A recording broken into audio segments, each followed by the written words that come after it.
You're a scarred man. You're a scarred man. Yes. Alrighty, well, let's have More a ways look. than one, but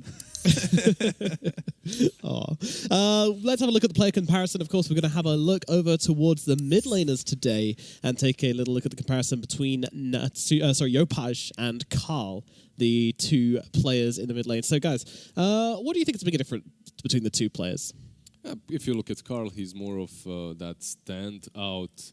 he's a crazy mid-laner. What? Greedy? Crazy guy. He's crazy, but at the same time, when you look at his picks like that Prophet, most of these are team fight oriented. Bat Riders, that Prophets, they're not too flashy. Yeah, but the way he plays them, like he tower dives goes level in. 6 Yeah, definitely. every damn time. He's like between tier 1 and tier 2, and he gets ganked by 3 heroes and just dies. When he's running on that draw as well with DP, like, he has some really outstanding plays with a hero that doesn't allow you to do that, but somehow he gets away. Why does he get away? It's because of his team. His team is always there to support him, to actually make a good team fight around that. However, on the other hand, when you look at Neon, it's all Ember, Void Spirit, Storm, jump in and out. Who cares about the team? I'm going to do everything myself.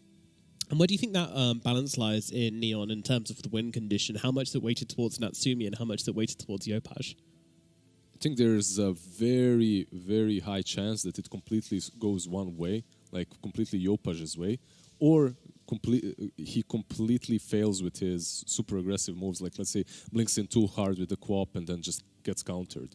This is in which case then the onus falls onto Natsumi to carry the game. Yeah, this is one of those situations that Black was talking about, running into the same wall over and over again. Yeah, as I said, they're not very good at adjusting their game plan. Yopaj is a player that's very aggressive, and we have seen him have stand-up performances. He goes 15-0, but other games he's like 1-9 because he does not adjust his gameplay. He is not as strong always, depending on his early game, but he just keeps playing the same way, and it can be a little bit of an Achilles heel.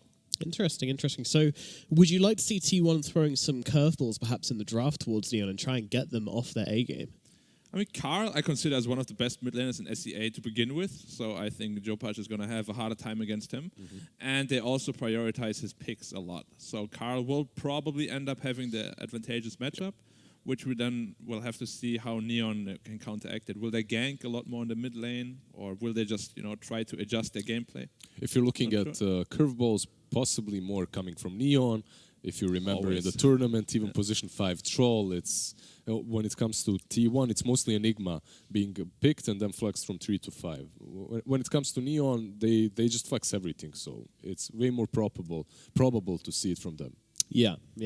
Well, it might be Neon who end up getting the advantage in the drafting phase then, but we'll see how it goes inside the game. I think T1, though, they do keep their drafts very kind of tame, but also, they're not afraid to pick a kind of newer hero. They've been playing a lot with the CM, and if they see that something's good, they're not afraid to pick it. They're not slaves to the meta, I would say, which I like from them. Yeah, they're the first to pick heroes they really like this Puck, Yeah, they of play course. super well in it with Zephyr, and Carl also plays a magnificent Puck. So, as you said, they're not afraid to pick it. Yep. And we'll probably see them go back to the same style they always go for, which is 4 Protect 1. They played the Puck together with the Phoenix, which is one of the reasons why Neon instantly snatches that Phoenix away from T1.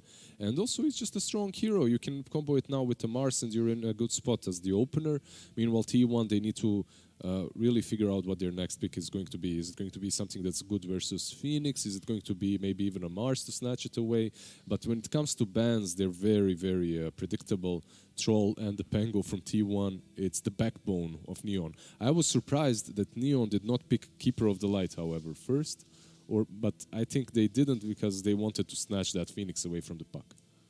Yeah, makes a lot of sense. And Coddle against Puck is also a bit risky, because he can get on top of you and burst you down really fast, so I like that. You have to always be on the back lines, which is what you usually do as Kotal, but it makes it a little bit more difficult to play. Yeah. Earth Spirit. Wait, just to confirm, if T1 wins this, then our top 3 are pretty much guaranteed already. It's just we don't know where they're going to be, right? Yeah. Correct. Yeah, if T1 win this, then they are guaranteed 3rd place, and Fnatic and Neon must play a tiebreaker against each other to find out who's going to take first and who's going to take second, and that's, of course, also the major playoff spot, which is huge. If T1 wins it, isn't Then Neon Neon versus and T1, right? Oh, sorry, yeah. Yeah, No, it's sorry, Neon and it's T1. Neon and Fnatic T1 first. who are tied, and they have to play another tiebreaker against each other. Okay, so if they win here, can we just let them play another game instantly? Would probably make sense, really. But Warmed up already? Just tiebreaker instantly. they're all after. here. Yeah. Alchemist, Yeah. first Alchemist. 2. All right. Really taking a lot of inspiration from Europe. Okay. I I'm worried. hope if they took the inspiration from Europe, they also take the item build. If you see what Seb is doing, if you see that medallion, snatch that. Don't go for some offlane Battle Fury with Shadow Blade. Alchemist. Looking at that's- you, Masaros. Come on, buddy. I mean, Yeah, the item yeah. build is always like earn boots, sometimes medallion into just Aghanims, Yeah. right? Like, yeah, you don't want to be greedy on Just it. bring a little bit of utility and that's it. From the offlane, something that tanks you up a little bit and makes you actually a hero, not just a creep that's running around with acid spray and stun. So, Yeah. To be fair though, Acid Spray and Stun are amazing spells now. They got buffed quite a bit. Acid Spray -7 armor is pretty intense. Definitely. Monkey King and Ursa banned out by Neon. Monkey King to be expected. When you look at T1, they don't have too many games on record. Neon has way more because they're playing every single league together with this. T1 is focusing mostly on the DPC league. And Monkey King is their most picked hero. They also flex quite a bit. So Yeah, it's also a lane dominator versus the Alchemist as well. You don't really get much from the lane in that situation, I don't think. Yeah, I mean, on paper, there are a lot of really good heroes against Alchemist. Yesterday we have seen Secret pick Slark against Alchemist, but for some reason, Alchemist is completely free-farmed anyway. Like, it's not a weak laner anymore because it Acid Spray level 1, -4 armor, deals 20 damage per second. It's not something you can just fight in, especially if there's a support with him. So I think the image that people have of Alchemist, they kind of have to change their view. It's not that weak hero that can't fight back. Like, if you fight him in lane, he packs a punch. yeah, definitely because of the acid spray. So you need to find a way to fight when the acid spray is out somehow. That's the only way. Which is like 10 seconds or 9 seconds. Yeah, exactly. Especially with the build as well. If he goes for a bracer, like he's tanky enough. Plus he hits you real hard too with that minus armor. Okay, Wraith King, Ursa, Monkey King so far. Neon completely focusing on the core picks. Yeah, they just want to protect the Alchemist. What do you think? It's still possible to just put the Alchemist, by the way, on a core role? Carry, right? yeah. On a carry or... It's always possible. If you don't address him enough, he can suddenly become that one and you're like, oops. Yeah, so Too you have to bad. be careful still if you're T1. Yeah. I'm surprised they banned Wraith King because you just farm all the skeletons. All the skeletons, You yeah, get like yeah. 1,000 gold. A lot of money. And it's not really the best hero versus Phoenix at all. Not a lot of attack speed. You itemized to it, definitely, but... But But again, T1 did pick a lot of Wraith King, so they're very comfortable It's like with their it. most picked Yeah. carry. Yeah. Yeah, they love it. Shaman, though, to counter out the puck. Also not too bad about Earth Spirit as well, but that can go both ways as well. Obviously, Earth Spirit's very good at interrupting the shackles if you can get on top of that Shaman. So I'm just wondering if we might see Jackie with the Arc Warden again. Yeah, like you scale decently well versus Alk. It's also decent versus the Phoenix, as you have two heroes. Very good versus Shadow Shaman as well because of the magnetic field. The only problem is, last game when they played Arc Warden, it was a really good Arc Warden game. Plus, they were the favorites. They were just outskilling. I think it was Execration. In this game, Alchemist just comes online a bit faster, and you might not have that space in the triangle to farm away. there he Snacking. is. There he is. Eating away. Whiteman on the left. Not a surprise. Pulse 5. I want to see his like stash of snacks. It's like a house tour, and here is my stash. Legion Commander.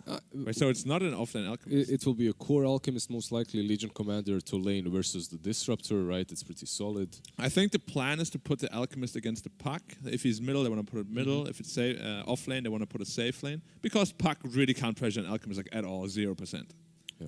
We've seen it so many times, especially in China. This Alchemist just gets like minute 9 Battle Fury against this Puck, and okay. So that means they're also trying to match the Timber against the Elk. Yeah.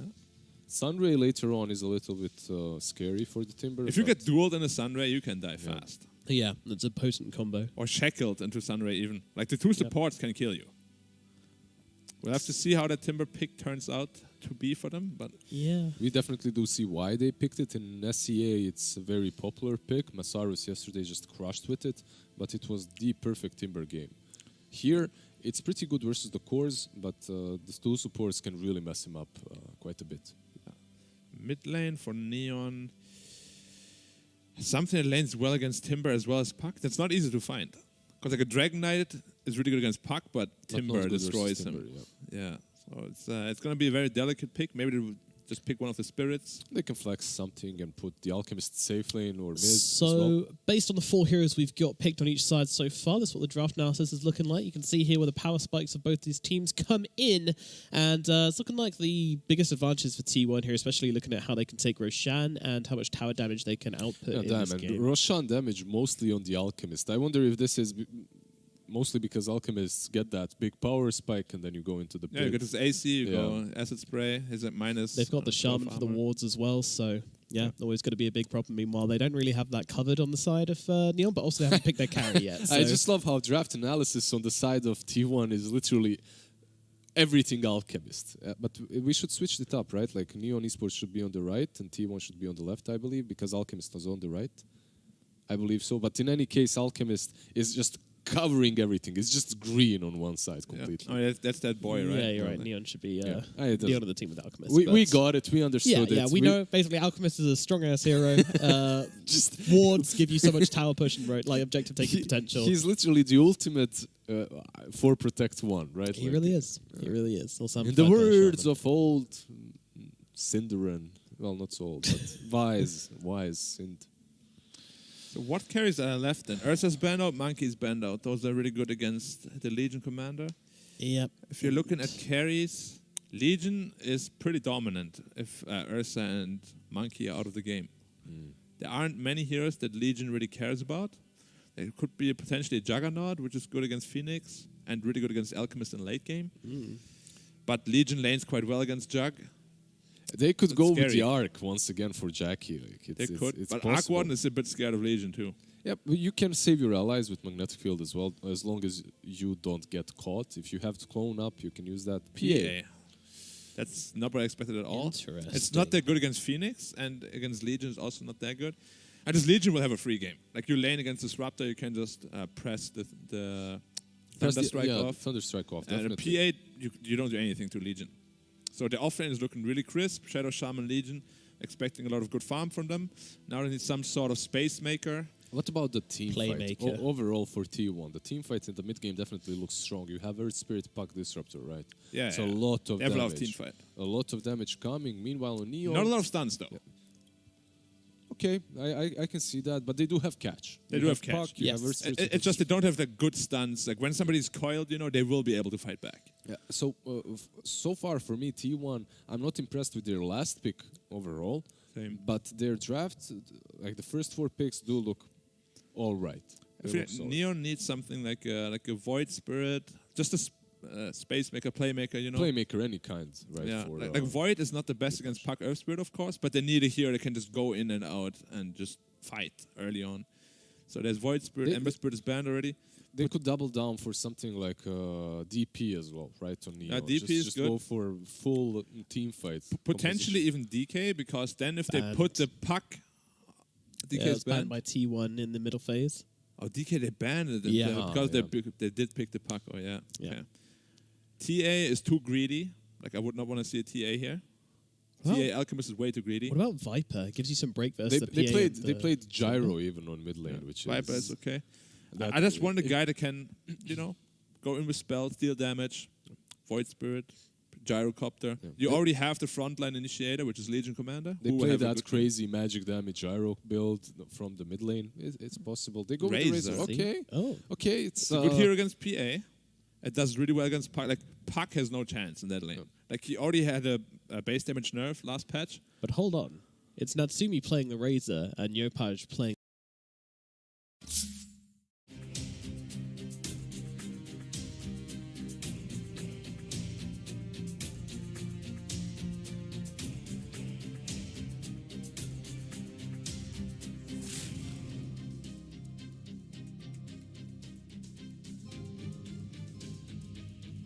Radiant team ban.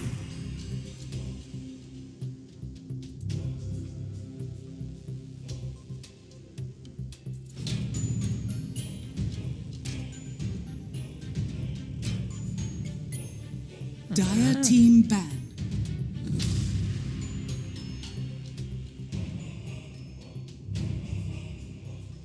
Radiant team ban.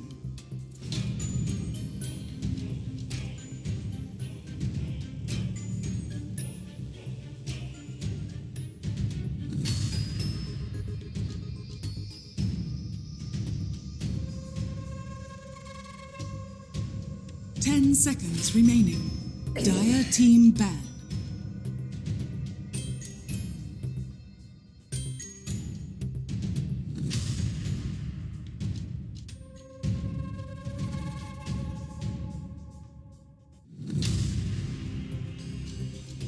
Radiant team ban.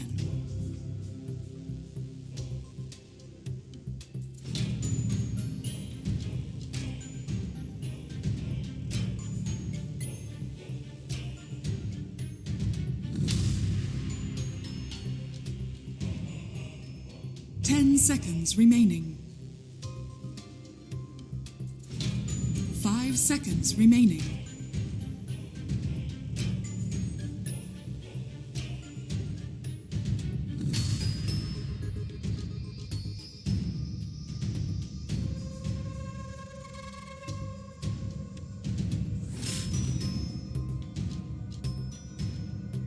Dire team ban.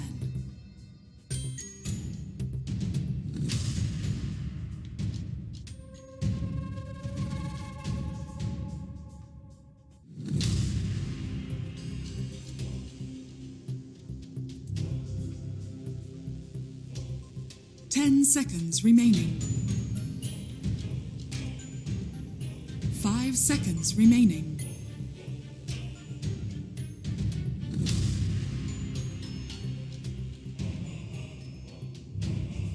Dire team pick.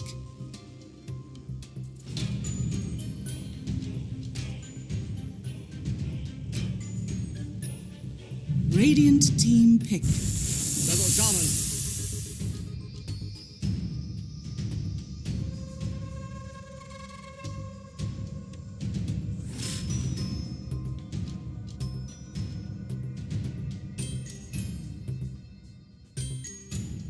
10 seconds remaining. 5 seconds remaining.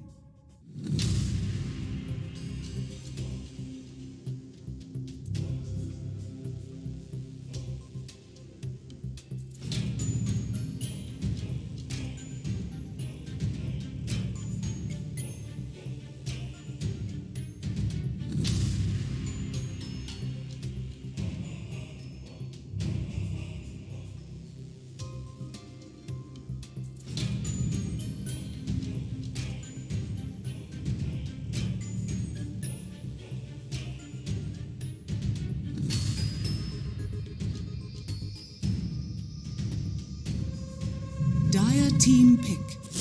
Disruptor.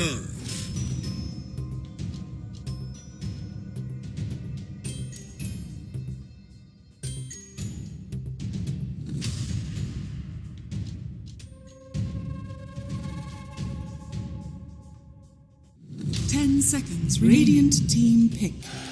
Legion Commander.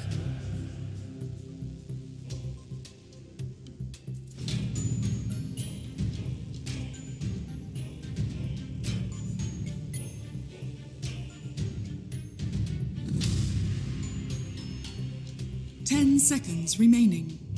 Radiant team ban. Timber Saw!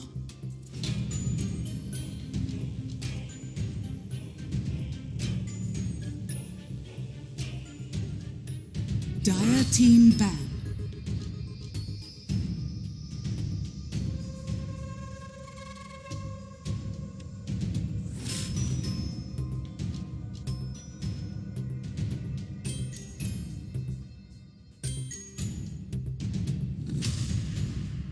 Seconds remaining. 5 seconds remaining. Radiant team ban.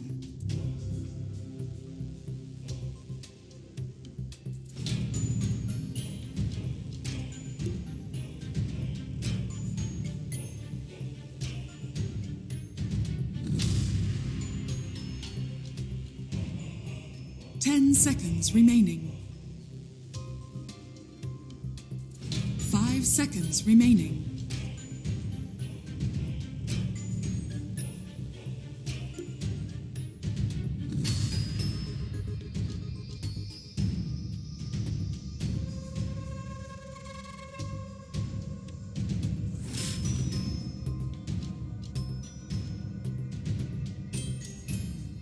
Dire team ban.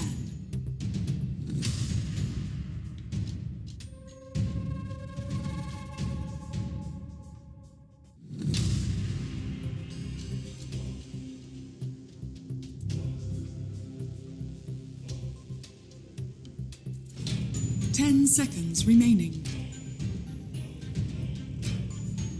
5 seconds remaining.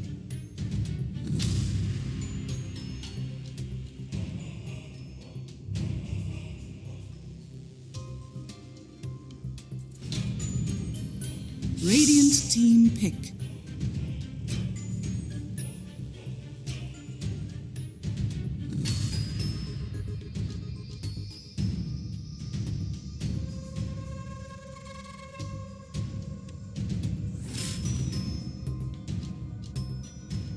Seconds remaining. 5 seconds remaining.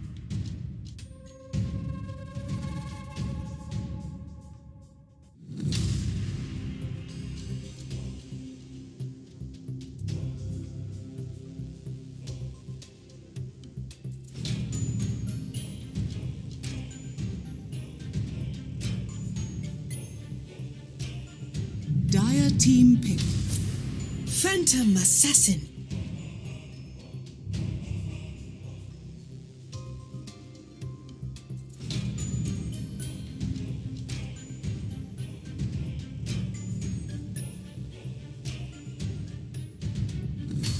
Seconds remaining. 5 seconds remaining.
Choose your hero.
Go first, go fast. All right, I gotta go fast. I was in avatar form the other day. I went into the spirit realm. I forget what attack gave me for that, but spoke to past avatars and they gave me some advice and they told me Neon was gonna win this game.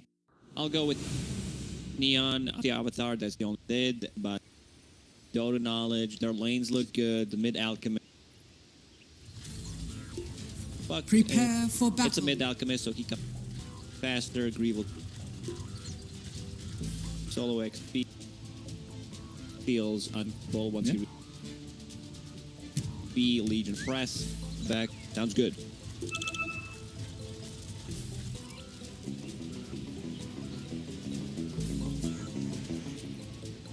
Thank you, Nomad, coming into the last series of the regular season.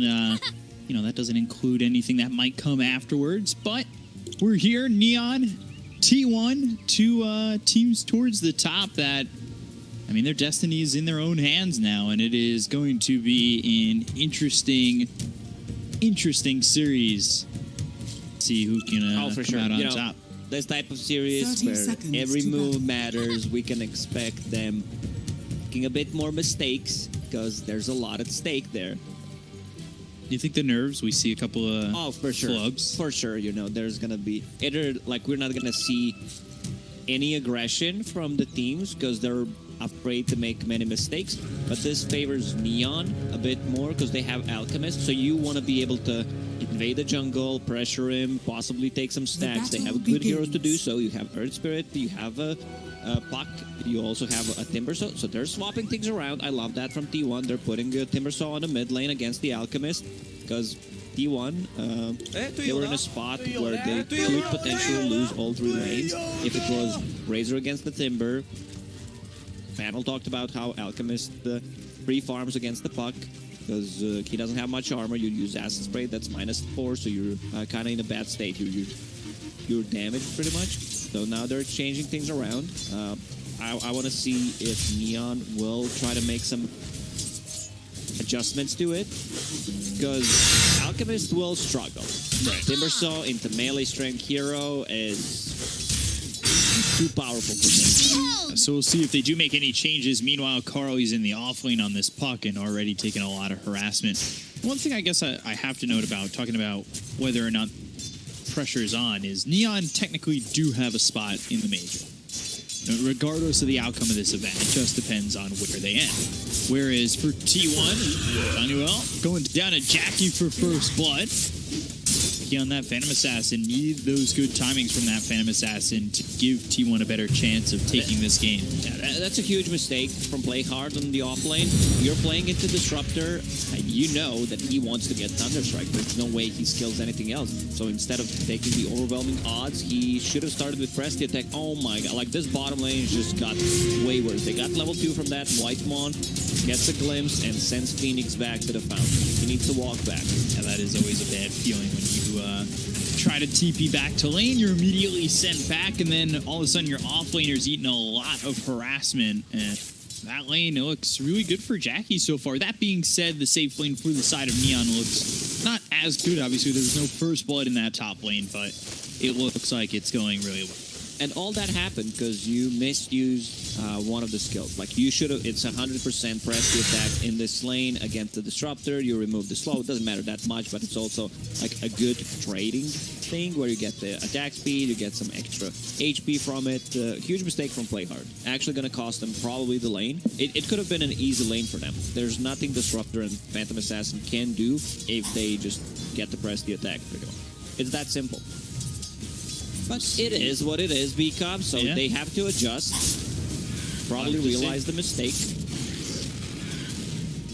It becomes tough. Is there a way to recover it? If you get one kill here, is that enough to recover the lane, or is it like completely now favoring is up towards top? Ooh, neutral creep gets the kill into Beal as both Carl and Zephyr go from a lot of pressure coming in from T1. Come in. So mid lane will be a struggle for Alchemist, especially with the level, so you will need to bail out pretty soon. I guess Neon did not want to put Razor in the mid lane. Razor needs a long lane to work with, because on the mid lane there's just not enough space for him to utilize his static link. Especially against him, you know, if it's a melee hero, sure, that doesn't have any escape. One Timber Chain, he's out, so not too much value that you get. He's sitting towards the top of the 7. Another Stifling Dagger on the Phoenix. You've got level 4 for Yopaj as well as Cuckoo. Saw that Timbersaw yesterday really destroyed from Saros. Getting that flamethrower. He was outputting so much damage. That was a good performance by him. Saw a performance as dominant as that one. Popping that salve. Only 12 CS at the moment. Timber up towards the top at 21 and 8 and continuing to just throw out that whirling death. 4-minute runes come out. It's over bottom. It's a haste. Is up picking that one up. Cuckoo. Will be. He'll refill that bottle. Once Timbersaw hits level 6, I think it's time for Alchemist just to bail. Go into the jungle, make some stacks for himself. The Yopaj trying to manipulate the creep wave possibly, but there is Zephyr already there with the move, being ready to possibly threaten a kill on the Alchemist. Stifling death. Well, he's just getting harassed in this lane. He really hasn't been able to accomplish much, and I would say the same, it could be said for Play Hard, but at least he's CSing relatively well. 26 and 2, second on the CS.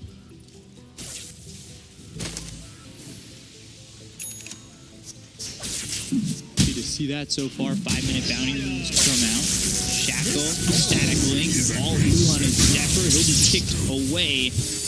Roll away, so he gets out of the hands of Natsumu. Carl takes a little bit more damage here, but it's not a kill just yet for Neon. Now we see that more often. Just the two heroes rotate to secure the bounty, especially with mobile heroes. Razor already has boots of speed, something that we don't see quite often in the safe lane, but you know, Razor is a hero that needs that movement speed to get the max of static link. Now the game slows down a bit.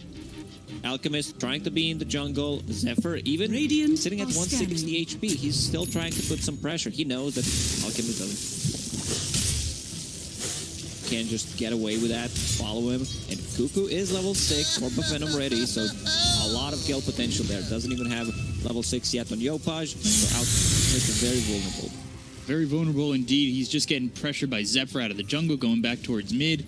And then, you know, Cuckoo's just able to have presence there because he's level 6.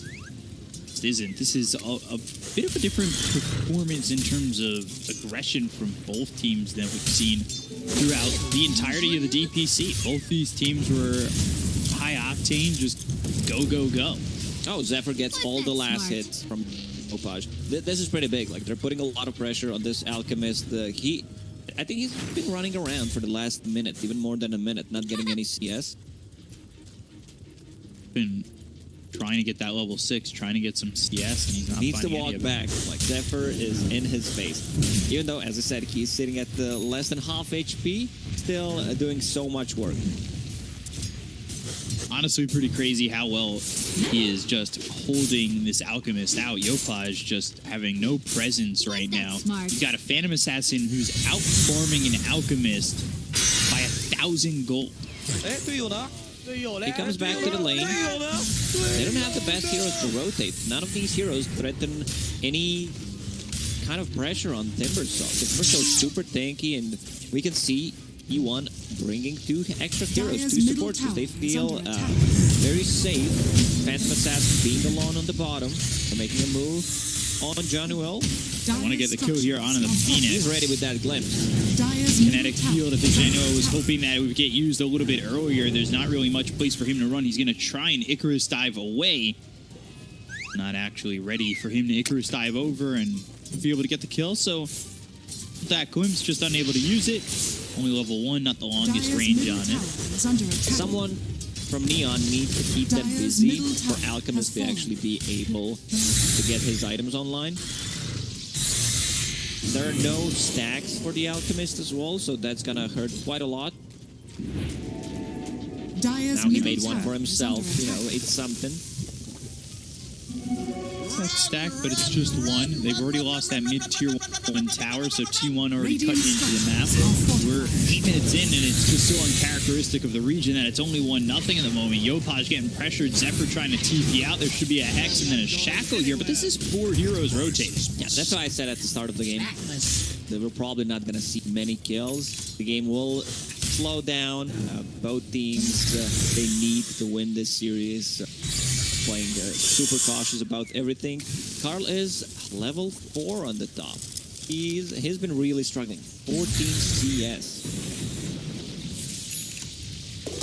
Not much in terms of CS.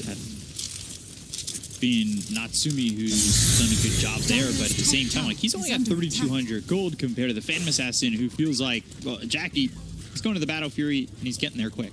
They sacrificed Carl's farm to be able to give Cuckoo's Timbersaw free lane in the mid, and now he's with the tower, is invading the jungle, so you can pretty much say that you know where Alchemist is. If he's not in the jungle there, that means he's in the triangle, so very easy to invade.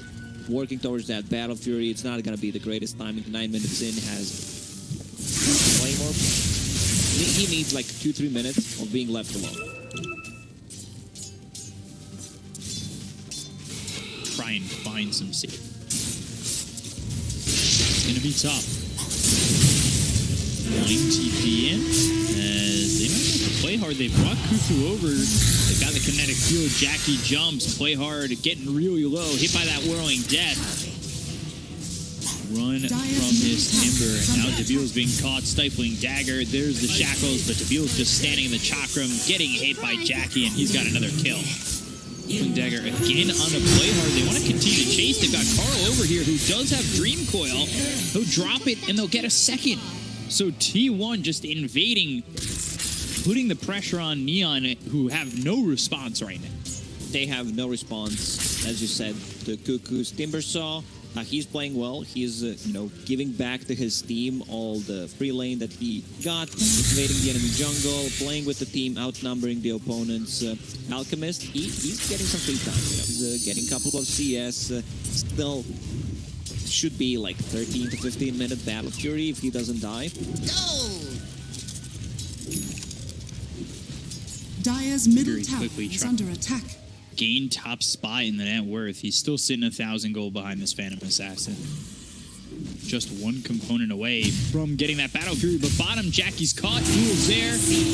Natsumi has the kill on the Jackie. They've got dual damage into the hands of Playhard. They might be able to get the tier 1 tower too, because they've got the circle wards right there. Got level 6, gets the Hex off, nice smoke. Natsumi decided to go for Hood this game. A lot of magical damage on the T1. So, yeah, he needs to be more active. Like, he needs to play with the team. He's on the top of the net worth for his team. We exclude Alchemist, who does not want to take any fights. Still, he gets Battle Fury +1 item. Just want to see if that's going to be like SNY into BKB or BKB possibly into SNY. A lot of sustain from Neon. Like, once they get the ball rolling, once they get the levels, press the attack, one extra item on Alchemist, the Sunray. This Alchemist is going to be problematic. Now they're to make some pressure on the map, put Alchemist in a spot where he can free farm, and that's exactly what's happening. Whitemon caught, but they've got Koro in. Static Storm and the Dream Coil on the 2. Nice little combo there that should net them at least one. We'll get the second to Januel. Whitemon's Disruptor throughout this league has on point, like his spell usage, his rotation. Definitely one of the best position 5 players that Southeast Asia can offer. A really extraordinary player. And just, you know, overall a cheerful guy. Always smiles, always eats something on the camera. Becoming a fan of him. He inspired us to buy our own little, like... He really did. Went to the store, we were like, apparently these are really good. I guess I'll buy these. I'll have a box. Great, now I'm seeing things too. Subliminal advertising.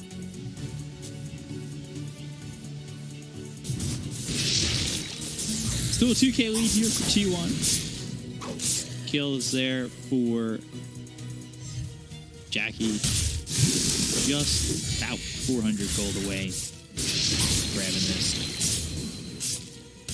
Yopaj is starting to recover, though. Only 400 gold behind. You've got Playhard, who's still having a decent game. And you can see that he's way in front of where Carl was. Man, and the duel. If you want a duel. Oh, boy! At least you're not giving away duel damage. What the hell are that? I'm going to go after this Razor, and they've got the Circle Wards as well as the Supernova down. Jack is going to fight into this, but they're going to kill it on Natsumi. Static Storm is in. Roll forward for Deville. The Magnetize out into both these supports. They'll try and run the Shadow Shaman away, but 3 heroes down on the side of Neon. They just went on an on Timbersock, who's pretty much the tankiest hero in the... Had the team actually back him up there. Very weird decision making from me. Blade Mail is going to be the difference maker? Because I didn't... Granted, it's not my decision. You saw how much damage he was able to pump out. It wasn't much. Maybe if, like, Chakram was out, maybe they would have enough damage. So, look at the time. This is actually perfect. Both carries and time picking battle. Another duel out of the Timbersaw. Okay, Sunray. Kuko does get low this time, but they don't get the kill. This will do nicely. I don't know if the mindset is not dueling for damage and just dueling for lockdown. Get the follow-up, which, I mean, if they get the kill there, obviously... If Razor was a bit closer, use the static link, that's a kill. Yeah. Timbersaw still pretty hard to take down. Getting closer to the Blink Dagger. A 4K gold lead for T1 against the Alchemist lineup. This feels really good for them. Attack. Big split between the Razor. Got up nice. They're the same amount of farm at the moment. Boots of Travel, Veil, going into Blink Dagger. I like it. They have a ton of magical damage. Disruptor, Heart Spirit with Veil. Also, I believe that's a full Spirit Vessel. Coming over, Icarus dive away. Kuku spotting them. They've got the glimpse on a Playhard, who will be hit with a Static Storm. Pops the Blade Mail, but that's not going to do enough. And now Natsumi as well as Januel were trying to help. Januel, they look over at Natsumi, who's got the Static Link. They have the Shackle with the stun follow-up from Yopaj. And Kuku roll forward, look for Debil, and now they've got the silence on it too. The glimpse back. They may have actually saved Natsumi's life for a second, but Jackie's there with a crit and a kill. They'll look over and throw a dagger at Debil and get himself a second. This is one-man army. Yopaj. See if they're going to chase. Nope. Deeping out, trying to get some more farm. Yasha online. These are not good trades for Neon. Like they want to do too much. I think they're misreading their timings in this game. Legion Commander going in. You need to play with the Alchemist. Like Alchemist needs one more item, and then you can go. You can feel that they just don't have enough damage. Very scary to fight into Fuck Disruptor. Earth Spirit, I already said, he has a full Spirit Vessel, so that's a ton of overtime damage in the team fights. They don't have any spells besides that Presty attack. The team fight from T1 is just that. They really need maybe a line. For sure. But T1, the way they're playing right now, they're not playing for pick-offs. Get Phantom Assassin some farm, working towards that BKB. Has a couple of stacks to work with, and go together. It's just all about, you know, going together. They can split push, block with the BOTs, 1,000 gold away from a Blink Dagger, so that's going to help quite a lot. Puck needs to be a bit more careful, you know, playing into that tag. See, that should be a dual damage. It's going to be close, just not in time. They do get the kill. Very close. 2 times very close, you get +10. It's one of those cards that you stamp it when you come back with this. Dire's top tower is under attack. That's right there with earlier in the season we talked about if you have 4 staff, automatically. Dire's top tower is under what attack. else did we say? I think there was some we said a weird lot of rules. dumb stuff, so like to track on of it. So I try to remember. I'll think of it later. Nopal finally surpassing this. Going into the BKB and is only the recipe away. So close to a BKB, which could be devastating.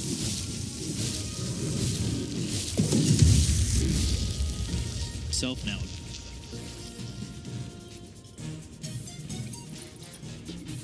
Play hard. Pure BKB. Yule's on Whitemon.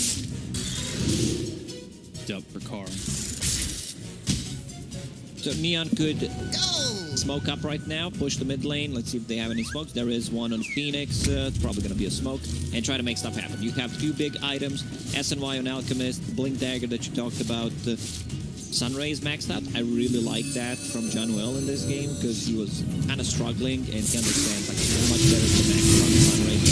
They caught him. Whoa, is it going to come in after the silence? No, Dire's middle not tower yet. is under attack. There's that Yule's used by Cuckoo, so now you don't have a blade now when you're fighting into the duel. You may not feel confident in taking the fight. But Supernova, Whitemon close. Close enough. And now they've got the roll in. And damage coming through on Natsumi with the BKB popped here by Jackie. They've got the Drew Core on the other side of the fight, drop down on both supports on the side of Neon. They're going to take them both out. We play hard. Man, they're getting outplayed so hard right now. Climbing uphill with no vision, not being able to use any duel. He was kind of waiting, you know. I want to get that dual damage. It didn't happen because he's sitting at 10, using prematurely a couple of times, and now this opens up the Roche for T1. So they are missing their momentum here, side of Neon. Alchemist is getting farmed, but the rest of the team not. A prize. Roshan Going is very, very far behind. They were at one Dire's point middle equal, tower is under attack. not anymore. This Timber will do surpassing nicely. this Razor by about 3K. Puck, who is behind this Legion by 1,000. You also have a Razor lineup. Razor doesn't really scale that. He hits the peak timing with the 2-3 items, wants to put some pressure on the enemy team. Not the hero that loves to play from behind. And they already have pretty much everyone has a way of getting away from the static. It's either Timber Chain, Kick, Roll, Glimpse, block with the Orb. So Blink Strike. This Razor's gonna struggle getting the static link off. Done, Jack. Blue Radiant's spotting middle Yopaj. tower is under attack. Charging up the stun, and goes out too far and doesn't throw it. Maybe T1 thought about jumping in on him. Dangerous, though, under the tier. Drawings on the minimap says we should probably push out mid, push out bottom instead.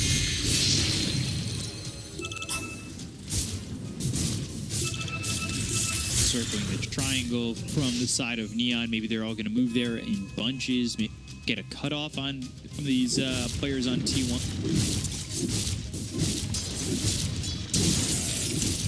A lot of drawings on the minimap. What needs to be done? Push out top. They're probably making a move, trying to get behind the Alchemist. Who was that? That was the White Mon drawing on the minimap. So he has a really nice read on what's happening in the game. Because as soon as Alchemist showed on the bottom, he just drew a line how the rest of the team is going to come. This actually happened. Dire's top tower is under attack. Smoked up on the side of T1. Find anything in the farm is the Alchemist trying to get dagger. Go away from that. Smoke up once again. Dire's structures Cross are through fortified. mid. They only meet, but Carl's on the high ground, so breaks the smoke. Yopaj again doesn't have the gap closer. Throw out a stun, but Playhard does. How far are you willing to go, though? Waning rip there from Carl. Avoids the duel with the blade mail once again. So it's not the first time that Playhard's missed that. Coil. See, shotgun right on top. Playhard gets glimpsed back. But here's the Alchemist. He's trying to right hook. He doesn't really do that much damage. He looks over. Zephyr's shot down Magatai. Supernova's in an okay spot. Maybe not the best. TBB pop here by Jackie. They'll start to chase this Venom Assassin, but the Supernova goes off, and now it's time for T1 to reinitiate. They'll go after Natsumi as well as Januel. Super chain all the way across, have the blink with the stifling dagger. Double kill for Jackie. Alchemist is caught. Critical for Jackie. T1 playing the fight so well, going in and out multiple times, and they have a mobile lineup. I talked about how they can just get away from the static link. Same thing about the Phoenix Egg. Like, they don't get value. I don't think Phoenix Egg in this game actually hit anything, and I don't think it stunned anything. Every single time they see it, they just go back, reset, and go back in. Kuku is in their face, creating a lot of chaos in the back lines. Very hard for Neon right now to fight into. You look at just how the fight gets broken up in a way that T1 are certainly happy about. You know, there's not really much of an answer from Neon, especially once they use everything and they're on the run. These are the results. Jackie they're playing once again. Cuckoo getting hit with the right static link. Damage coming out, starting to build up, but behind them, the experience. Real, but he finishes off. Charged up, but the stun does not get off from the hands of the Alchemist. They get the Kona Januel as well as Deville. And now still alive, but just trying to go they will through. bring him down. At least it's something. 400 gold for Natsumi's Razor. Its problem is like this lineup falling off so quickly. We're relying on momentum. Legion Commander has only 10 dual damage at this point. After about 5 duels, too. He does not want to play from behind. Same goes for Razor. So it's kind of tough. It says 8,000 gold lead for T1. But since you're playing against the Alchemist, it feels like it's much more. Yeah, you see the cores on the side of T1 that have certainly pulled away from the opponents, but even comparing me out to the Phantom, it's an 8K split basically between 4 other heroes. Quite a bit. Now they'll get the duel, but there's the glimpse. Can they get the kill here? And they will. Zephyr finally falling and giving dual damage to Playhard again. Now has 30. Triples up on his dad. That also, all of a sudden, it's a 6. A Phantom Assassin is getting... Jackie's get so much farm. Yeah. It's so done. He's also full basher. Like, these items are just multiplying so quickly. Battle Fury kicking in. Radiant's middle tower is under Next attack. Roche may respawn in 2 minutes. So I don't think T1 wants to make too many aggressive moves. They could potentially make one, you know, because it's a... Even if they lose a fight, they can still take another bit. There is one smoke on Disruptor, rest of the there. So Carl just continues to flip this. Once he gets that Lincoln Sphere, it's going to become even easier for him against the Duel, against Static Link, and most importantly, instant initiation coming out from Hex. So I like the Lincoln Sphere. He's not playing that mid-puck that goes in, does stuff, scales, you know, Dagon 5 type or getting a death. So he understands we have enough damage from the Phantom Assassin, and I needed to recover. I just love the itemization. Him gets a Veil, which is a cheap damage amplification for himself and for the rest of the team. And then, you know, he will be able to, after the laning stage, he recovered real nicely. 1 and 8, pretty impressive. Really had quite the comeback in this link. Definitely helped stay alive. You go in Sanjin Yashi's up that beat. Those that we saw earlier. The Legion and Radiant's middle tower is under attack. Baj. With that Basher, Battle Fury picks up Cloak of Flame. Gets that off. Smoke coming out from T1. He talked about how White Mine was holding it. Now he finally uses it. We'll see if they could come over and maybe catch it out. Everybody just yet, as Neon have wisely stayed towards the towers on the right side of the map.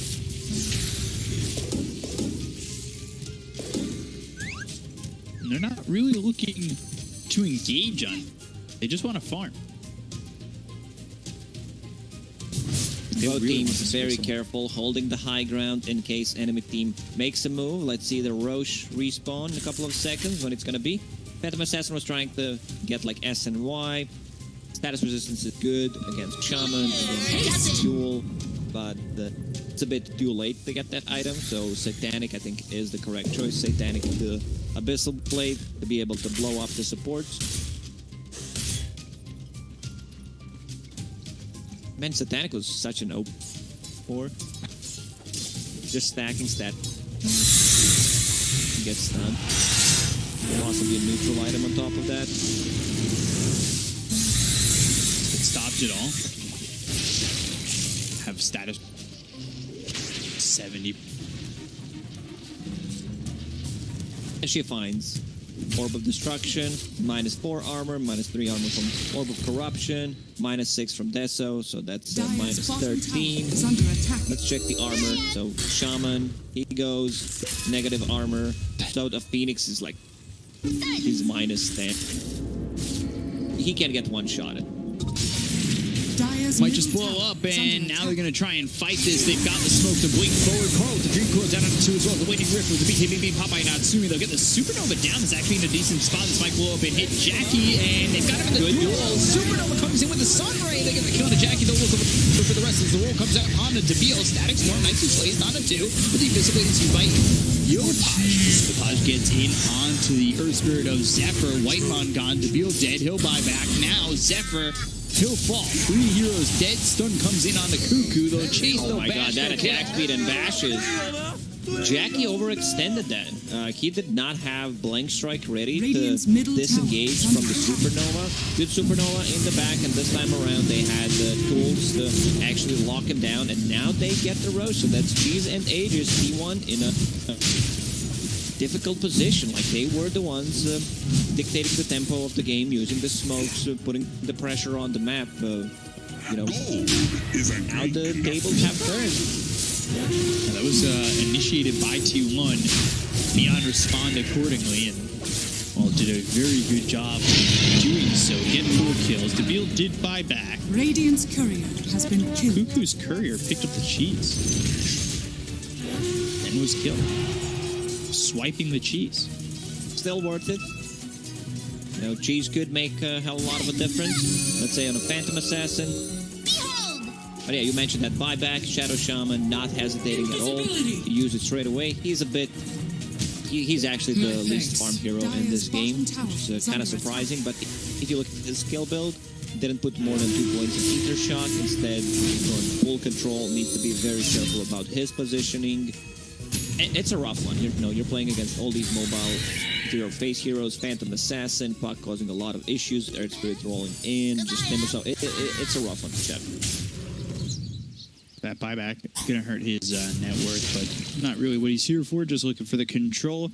He's already got the Aether Lens. He's hoping to get into that level 50 as possible, get that extra cast range. If he's able to use 2 set of spells in a team fight and then dies, he's more than happy. He's going Glimmer. Do we see that shard? Get that extra cast range on that. I don't think he can afford to get a shard here. Needs to start thinking about defensive tools. Glimmer Cape is nice. The only way they can save him, press the attack, but you want to kind of save that for someone else, possibly Razor or Alchemist, even Phoenix. And there's Phoenix Sunray, but you don't also use. Maybe like Eon Disc wouldn't be too bad either. Arm that. Got the Swift Blink on the Alchemist. We saw how he was able to lock down pretty much everybody who stood in his way. Now with this Swift Blink, it just gets that much easier. With an Aegis, I wouldn't be surprised to see Neon maybe start to push the issue, at least get a tier 1 in the mid lane, and maybe work their way towards the rest. Are fortified. Radiant's middle yeah, tower that's Swift is under Blink attack. that you talked about, plus press the attack and the Alchemist ulti. It's gotta be some insane attack speed, a lot of bashes.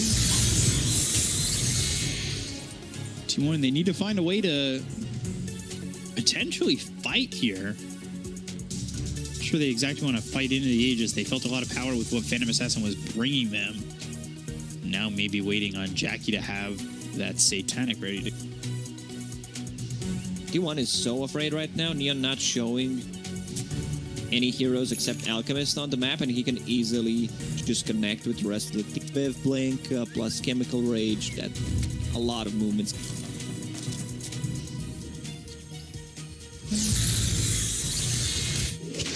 Dire are Smoke again. Scan comes out from the Dire, not going to spot anybody. We'll see how T1 move, though. If they come out of this high ground, they might lose some of these heroes. Oh, this is dangerous. Look at the duel, play hard, blinks in, flame out, pop, rules up in the air, though, from Whitemon. He used himself. Static Storm in an interesting spot as the Supernova's on the backline. Two heroes to try and take this out. They got the duel, but they just don't have a way to stop them from blowing up this egg. They still got the cone on Whitemon as well. So after they look over this puck and kill off Carl. Here comes Cuckoo, here comes Jackie. Down goes Playhard, down goes Deville. And Natsumi, his BKB is over. However, Yopaj, his isn't, and he still wants to go for Cuckoo for a second until he realizes that he should probably get back. Disruptor getting caught, but you can still see reaction from him using the Yule Scepter, forcing a BKB out of the Legion Commander. Legion Commander running around, trying to get some dual damage. I think they need to use Egg where Legion Commander is to be able to protect him with the possible duel. It was a bit far away. Yeah, you can see Whitemon just trying to make stuff happen, even though he's not out of the bad position. Hits the Egg a couple of times, and yeah, they get to the Egg. If that Egg goes off, the fight's just immediately over. Phoenix goes down, buys back, they take out Playhard. He already got some dual damage. He with a double kill. These three heroes on T1 didn't have buyback, but now only 20 seconds remain until everybody's back up for T1. Alchemist now 10K ahead of the Phantom set. Has really recovered. Yeah, so this lineup, Alchemist lineup, you can get all stuff. You can get eggs for people. You can get shard for yourself. Berserker Potion is actually a really nice upgrade. You basically spell 50 attack speed and regen works really well. Let's say with Legion Commander, who's getting some damage, sits at almost 300 right now. Even on Razor, he feels the damage, so that's going to be quite a lot. Jumi finished off that Assault Furious a couple of minutes ago. Now has SNY.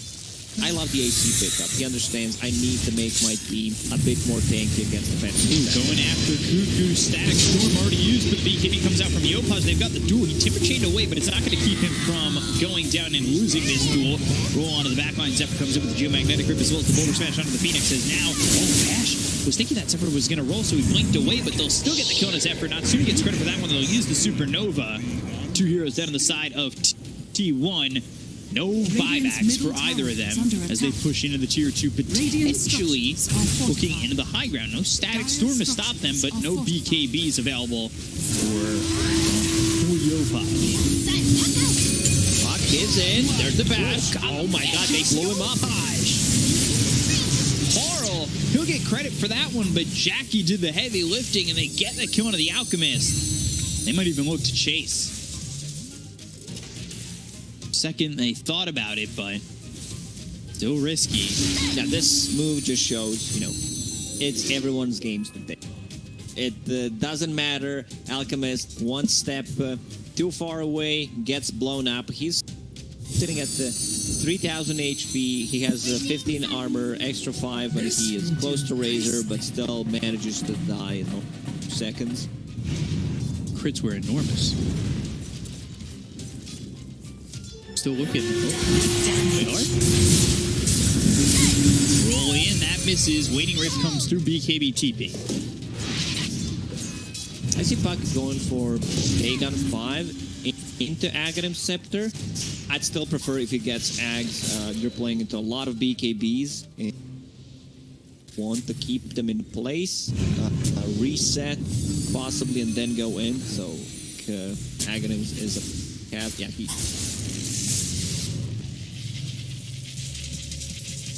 Shadow Amulet. Interesting spot for him. He's given a lot of information. Oh, this is such a game-winning move. Pulling off Chappie, but a good Dire's Chappie. middle tower has fallen. I can't believe the guy did it. Like, I saw a tweet the other day where Chappie actually, even in point. High hopes. Had such high hopes. At least he's being consistent. Yeah. With what he's doing. It was a good movie, though. I'm not talking about the movie, man. No, I know. And yeah, it was a decent movie. I'd rate it like 6.5 out of 10. Nothing spectacular, but okay-ish. Fun watchable. Premise.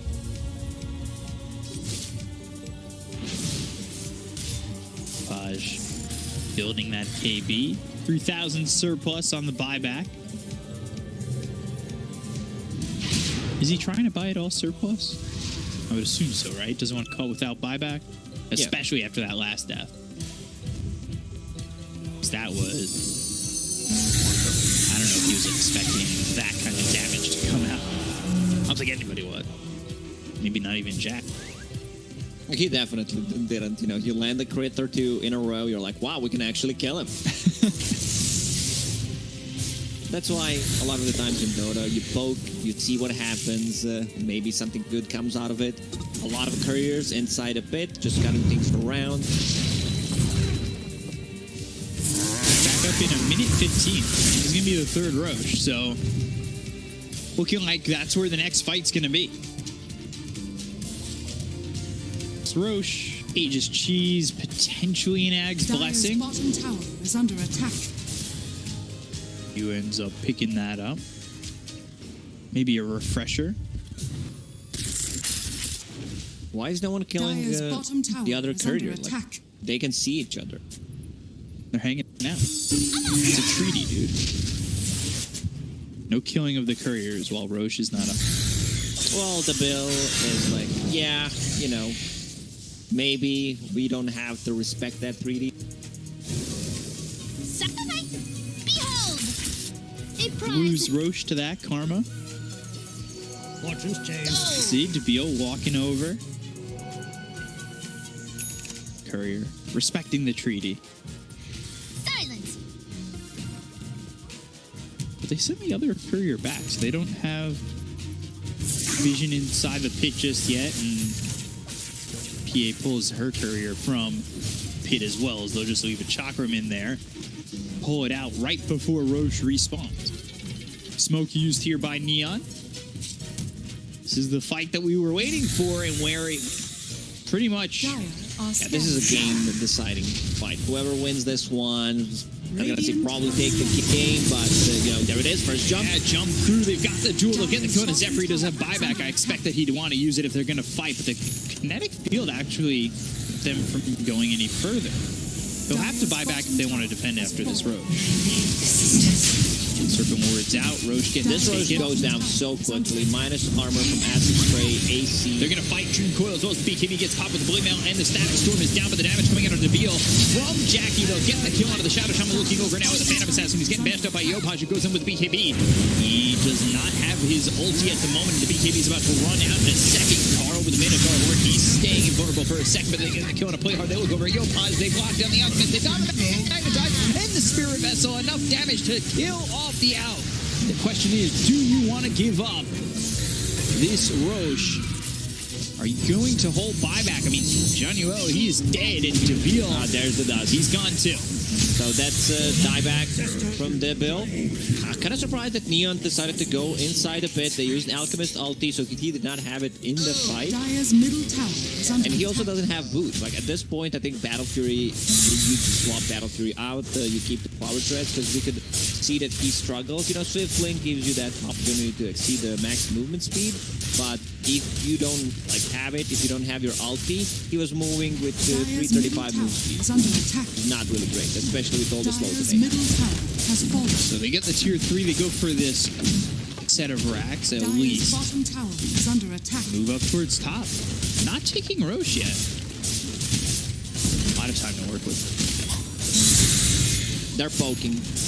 They want to see if Alchemist decides to buy back. If not, they're going to take the 2 set of barracks. Bottom lane also pushing in. Tower very low, so they could potentially... I mean, they still have time to go inside a pit right now. There's still 30 seconds, and Alchemist does not want to buy back right now. Decision making from TP1, taking 2 set of barracks, taking the outpost, so they can't TP to there. Phantom Assassin should be in the pit right now. Over 10 seconds till the deal is up, but look at how quickly this goes down. The boats are going to drop. Kuku knows what's up. He scouted him out with his own career, so last time he stole the cheese. This time around, he can't steal anything from him because this man is already prepared. For Phantom Assassin. Okay. Still would like it on White Line. I'm a big fan of giving Disruptor that axe. Oh, yeah. He's already working. He was thinking. They were thinking about it because he Ooh, made they find Natsumi. He made a slot available to pick it up. This is a tough fight to go into. 20,000. I mean, game just kind of big swings in this game. Yeah.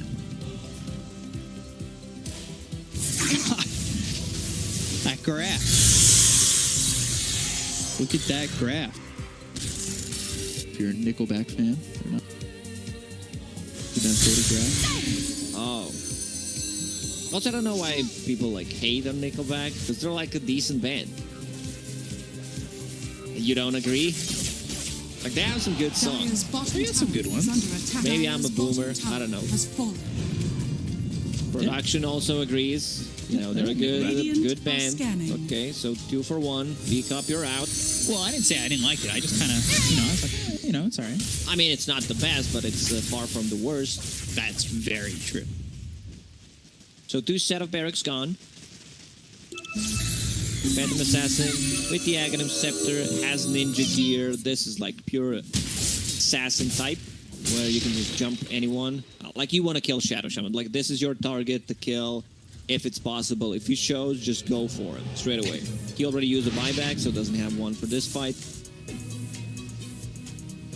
You're saying if it's possible, just throw one dagger, you can kill him. Yeah, his armor's not good. 11. Just blow him up. 11 armor at the moment, but he gets extra 5, and here's near Razor. If Razor is alive, and that's also a problem. True. Keep the pressure on bottom. 7,000 gold for this man.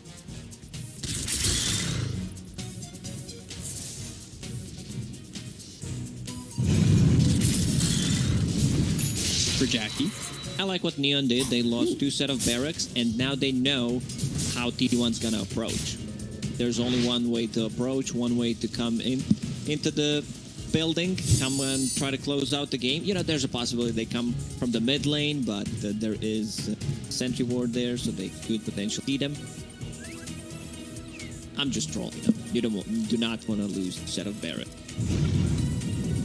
To know where they're coming from. It's the 300 IQ play. Losing 2 racks on purpose to force them to come for the last one. Oh, yeah. Until they smoke in through top and don't come in that way. 2 minutes left on Aegis. They go through mid. And then we're going to go 2 different ways. First hit bash. Trouble here for this Razor. Already dead. 100 seconds gone. Duel is used. And look at the crits come out. Play hard gone. He's got buyback. Supernova goes off. Serpent Ward's down. Yopaj trying to do as much damage as he can. He gets a lock on Cuckoo. They do kill off the Timber. He's got buyback.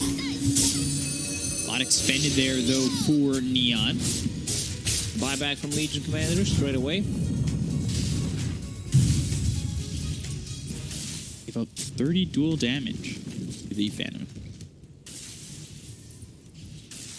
We don't want to be making PA in these. Whitemon 400 gold away from picking up that Ags. He's almost, well, no, he's level 22, but he's closing in on 20. They pulled a little sneaky on them. They're once again trying to go through the mid lane. I'm getting the Lord of the Rings 2 towers flashbacks. And they were sieging Helm's Deep. So there's one way in, but we're going to make a new entrance. You leading the charge at the moment. Aegis, 36 seconds remaining. Maybe we see a repeat of yesterday and they catch the timings on this. Again, you have to give them the opportunity to do You have to do math, which is complicated. So. Someone in your team's like, guys, pause the game. I need to do the maths. They took Roche here, minus that by the amount of time that the Aegis is up. Carry the 1. Sounds simple, but you also need to click the buttons on your hero. You bring Phantom Assassin low. Don't kill her. She pops off the Satanic. Suddenly full HP. You're like, wow, we really messed up. Scotty instead of now that slot where the Aegis was expiring. Still holding on to cheese, though. Just fermenting in the backpack. And there's that Ags for the Disruptor. Everything always has these long descriptions on what their Ags does, except Disruptor. Yeah, it's just mute items. They're gonna jump in and just blow up Yopaj immediately. He was there, and then if you blinked, he wasn't. So yeah, he needs to use a buyback. They will go and force a buyback. There's no Aegis anymore. But he needs to pop that buyback. It's much better if he maybe uses it straight away. Because there's no way that T1 is not going to go for that. I don't know if you caught that dagger taking an entire creep wave out. Thinking about it. Thinking about throwing down that Dream Coil on a Natsumi. Still not buying back. Are they willing to give up negative? Well, they're not. They're going to go in and they're going to try and get this fight. They fall back on the Alchemist. Natsumi trying to run with BKB, but the damage is in. Is it enough? Supernova goes off. They'll get the stun here onto Zephyr. Zephyr caught with the shackles, and they'll get the kill here onto Zephyr. He doesn't have buyback. They're going for Jackie, who's forced to go and jaunt away. With the Blink Strike trying to get the cheese in. He doesn't get it. 6-time spree is gone, and he's got buyback, but the question is it even worth buying back? Cuckoo, he's dead too. Gone for 97 seconds. 3 heroes end on the side of T1, and Neon have defended. Still very respectable high ground defense coming out from Neon. He was waiting with the buyback until they make a move, possibly, make an initiation. There it is. Legion Commander gets a good jump, so that's control. Gives him enough time to actually go. Oh, he's going all in. Rapier on Alchemist. he sold the Battle Fury, bought a Heart of Tarask on top of that, has a lot of gold, and now all the gold is gone. It's time to go mid lane and try to end this game. Possibly. They lose a fight, they lose the game. Alchemist with no buyback, you give a Divine Rapier to Phantom Assassin, but 50 seconds, you know, it's a lot of time. If they can force the buybacks, it certainly gives them a win condition. 30k down, you just kill the Phantom Assassin twice. Sounds simple. Out taking some annoying damage from the puck there with the E-Blade Daggett. Are fortified.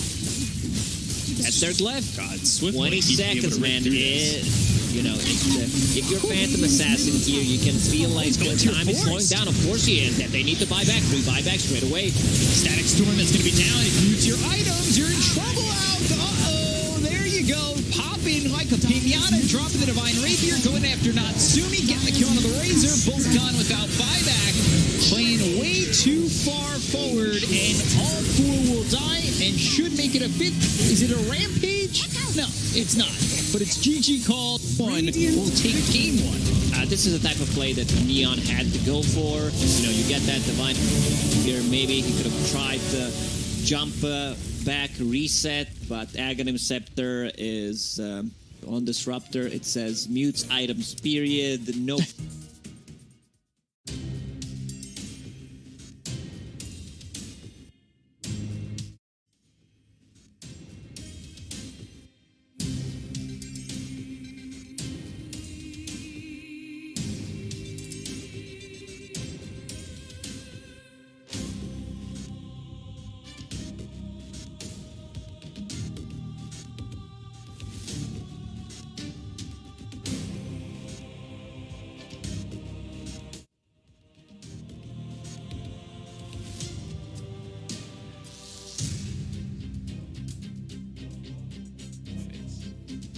Because they want to win the laning phase. Last game, they lost the laning phase. However, I'm very delighted because T1 is getting back into the shape that I wanted them to be in. Yeah, they're looking very, very competitive. What was it about T1 this game which really gave them the edge? Really just a safe lane. Like, if you win a lane that is supposed to be a bad loss, you can just win a game literally just off that. Also switching up the lanes of the mid lane and off lane. There was off lane per mid that really set them up for success. The top obviously didn't work out that well for them with the puck, but Timber just boom. I'm still surprised they let the puck through though. You know, every single time we see this hero let through, we're reminded very quickly of why this hero was first plays bad material. Like after the nurse and everything, when you pick him this fast, you could see the instant response with the Shadow Shaman, which is really nice. Multiple regions have pretty much the same approach to solving the puck problem. That's either DKTA or Lion Shadow Shaman. The hero has been figured out a little bit, was nerfed a little bit, and because of that, I think Tango and Keeper of the Light and Troll might be a more worthy ban, at least in this series. Possibly. We'll see. T1 loves their puck. Carl loves his puck. And, you know, even though he didn't have the best game, he came back into the game swinging after that laning phase. And he made a lot of work. Like a lot of space in the backline. You know, I was like, what is he doing there? He's fine. In comparison to the Legion commander, he had the game at least. Yeah, the Legion was a little bit scared as well. I mean, you can't blame her. She had no items. She had nothing. I noticed when they were making that high ground defense, she was halfway towards a solar crest, which is like, no, not really nice. She had like Blink, Blade Mail, and Medallion. It's very poor. One of the reasons why Legion fell off. If you remember, maybe 6-7 months ago, Legion had that build that everyone on the offlane was going for Hood.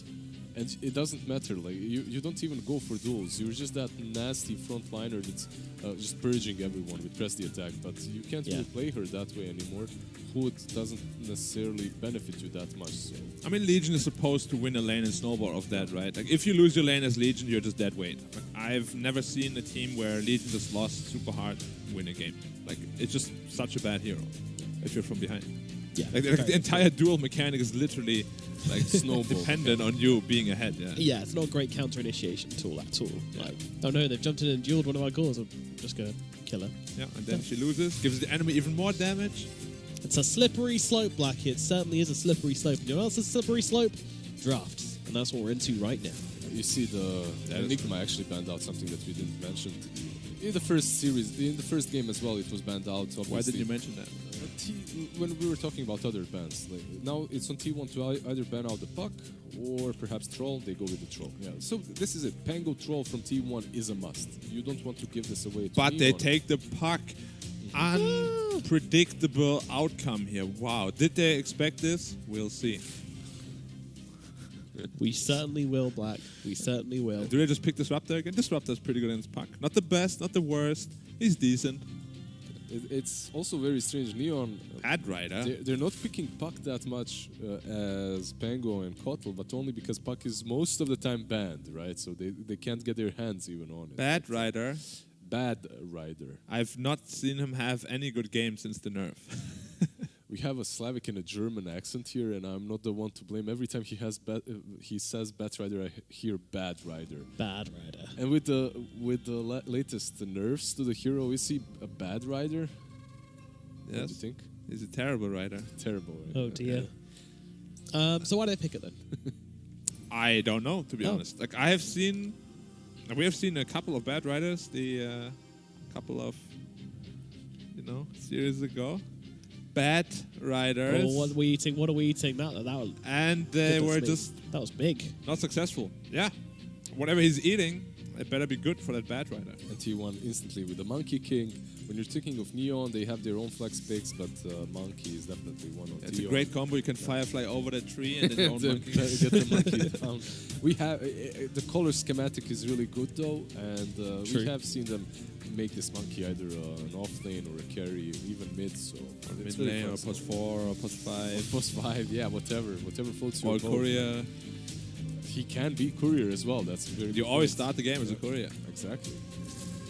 As long as you don't continue doing that, you should be fine. Tusk on Neon. Why bad rider still though? I don't understand. Like first pick bad rider is so abusable, exploitable. Will they ban out anything? Right now with the Viper ban, they're protecting the Monkey King, but it doesn't look like they're banning out anything against Bat at the moment. Maybe Quap, maybe Storm. It really feels like bad rider is just like before counters already were really good against him, but now after the nerf, counters are just like Godly versus godlike. Yeah. Yeah. It's like he just has no game anymore. He's got no recovery mechanic. That's the problem, right? Like with the reduction of creep damage, it's just very difficult. They're just banning out all the snacks, and that's pretty much versus the Monkey King, right? All the snakes, the Viper, the What's the third snack? the Medusa. Venomancer. What else is there that's really problematic for Monkey? These two are probably the biggest counters to him. I mean, I think Oracle's pretty good. And they still have that good. 5 to go. I mean, Storm Spirit is annoying for Monkey. Yeah. Any hero can just get out of the ring easily. Yep. And get on top of Monkey to catch him, right? Yeah, or like cut trees. Oh, there he is. Wait for it. What's he eating now? Oh. It looks like a cake or something. Damn. A pastry? This isn't a pastry. snack anymore. This is getting serious. Jesus. Okay, so going back to nutrition and everything, you have to be careful, Whitemon. Your blood levels, your sugar levels in your blood might go a little bit too high. You might see No, that he's spike. burning through that sugar like no man's business. I mean, look at this, like... So it seems there's a correlation. The more the higher tension the game is, the more he seems to eat during the draft. So if bigger this the guy ever makes snack. it to TI finals, every single game they're going to have to be wheeling in like a 5-course meal for him. Just just gonna devouring say- whole chickens in the booth. He chews really fast, so he probably burns more calories chewing than he's consuming right now. I think I read somewhere a long time ago that chess players burn a lot of calories during their games. Yeah, thinking is hard. Thinking is hard. There you go. This is for. And he thought Whitemon about as the well. lion. Yep. It's Yep. like he would be a good chess player. Damn, so much thinking there, lion. And instant Neon with the Death Prophet. Does this turn the puck into a support? What do you think? Position 5 maybe? Maybe offlane? They like to play it on 4, and then probably a Tusk 5. I mean, Neon is a weird team. They can do whatever, really. Like They play Troll 5. Yeah, if a hero can be flexed, they'll flex it. Which oftentimes, is their demise. They're doing things that are too fancy. I think more times though it helps him out though. I think it's one of their strengths. I would Sure, say. sure. Very it is. similar to Black in the gym. If he can flex, he's gonna use any opportunity. Of course. Not that flexible, I've heard. Not that flexible. Not that flexible, but can. I used to be. When I was like a lot lighter, I used to be a lot more flexible. Could you get your foot behind your head? Yeah, I might still be able to do it. Okay. I'll test in the green room, then if it works, I can do it on stream. All right, sounds good. Production just said, like, what we were talking about, we will show, and I'm like, no. Yeah, of course they will. Alrighty, let's have a look at this draft analysis then, as we of course have these comparisons in front of us. So it seems right now that Neon are the ones lacking in stuns with the 3 heroes they currently have picked. Meanwhile, T1, once again, looking like they've covered their bases pretty well. Although last time it was the wrong way around. Actually, they didn't cover the bases. We only have 3 heroes right now, and you can see that Prophet dominating on one side. Monkey is owning. Oh, Crystal Maiden picked up by... it auto-adjusts. Yeah, auto-adjust, wow. Wow, technology. We'll see Goodness me. an Abaddon as well. Okay, so this Abaddon is pretty much a response to the Bat Rider. Now Can I just say Bad Rider is going to be so useless in this game? As Tusk, as Puck, as a Bad. That Prophet on the lane as well, right? Isn't that easy? If it's a mid Bad Rider, I'm pretty scared for T1. Yeah. But then again, it's Carl. If anyone can do it, it's him. True. And he does like playing aggressively, so we're not really expecting him to care about the creeps. We're expecting him to care about heroes, making movements, being aggressive, and then that nerf to him we saw a few weeks ago becomes less impactful. That is true. And the thing is, like, if you don't put the Batrider mid, you're laning it into an Abaddon on the offlane, right? And that's just as bad. That's great. Yeah. And as we said, you don't really have a comeback mechanic anymore. So whichever lane you go to, you will struggle. I mean, to be expected, you first picked it. Yeah. I will see what they can do with it. I think it's a rough pick. It is their full comfort zone. The other 3 picks and Lion plus the Crystal Maiden is the exactly combo that they played versus TNC when they won their series. And they crushed that one. Even though, like, these 2 supports a month ago, if someone picked them, they'd be like, what the hell is happening? What's going on? What's going on? But there's a lot of reasoning behind the line. Even though the hero is sluggish in the laning stage, easy to kill, he does bring a lot of control, and you are playing it into a puck. So that's really nice. And you can mana drain the Abaddon. Imagine Abaddon without mana. Useless, Black. Absolutely useless, right? Might as well be creep. Might as well be. 4-legged creep. Final pickup from Neon Esports, and they are going to make it an IO. No, something that's usually banned. There's a carry IO then. Yep, it's definitely which also is amazing against Bad Rider. Alright, Bad Rider's out. So it's going to be a 4v5 game. I mean, just in lane, you can't pressure IO ever. Like, you just tether away and you can't catch up. And this should Abaddon, IO also is like an unkillable lane, pretty much. Too much sustain. DP. It's just nice. You have overcharge as well for the passive of Abaddon. You can just run heroes down. The heal from Abaddon works even better with the Wisp. They need some... I don't even know. Like, well, what does Bad Rider still do? Like, he's like this pseudo-initiator. You just have to put him on the offlane at this point, right? But he doesn't deal any damage this draft because they just countered him completely. So they need some sort of damage, but also like a frontliner because Monkey and Bat don't really want a frontline. And when you're looking at that Prophet, it's very difficult to pick such heroes from the mid lane versus her because usually these tankier boys do suffer versus that Prophet. So. Something like a DK could still work. Possibility. It would at least, you know, like it's not the greatest lane against DP, but it gives you like... there you go. Yep, there we go. It's still not, like he just said, not the greatest lane versus DP and can be very problematic. Well, it's offlane DK actually then. Okay, so they are going for Carl Batrider in the mid? As expected, yeah. Okay. All right. Neon. No, like seriously, this Bad Rider, I don't think he should have a game. And if you put him in the middle and he's so countered, it just seems rough overall. They can, of course, you know, snowball the lanes, but it just seems rough. I've not been convinced by this Bad Rider. We've seen it previously. Hasn't really worked out too well. I think this Monkey King doesn't have the easiest game either. Maybe if you get super farmed, you can carry it. But it's offlane Tusk, offlane Dragon Knight. Offlane Tusk and offlane Dragon Knight, they're definitely spicing it up a little bit over here. Yeah. Yeah, my Neon prediction, my T1 prediction paid off big last time. And I think I'm going Neon this time around, yeah. So me and Black going for Neon. Well, I don't know if I will. Oh, you don't know? I will have to... If he's going with Neon, I'm going with T1. Like, I can't let him win today. All right, I'm going T1 as well then. Guys are It's all about being prediction king, man. I can't let you have it once again. Yeah, screw the integrity of the broadcast, Lizard. You're right. Alrighty, well, let's bring in our casters for game number 2. It's going to be Beakup and Lacoste in the booth. Guys, what are we thinking about game number 2? You know, in between games, I got Astro imprisoned. I had a lot of time to think to myself and spend time in a odd realm. And, well, I think I'm going to go... Would you go, Nomad? I went with Neon. Yeah, I'm going T1. Jesus, what?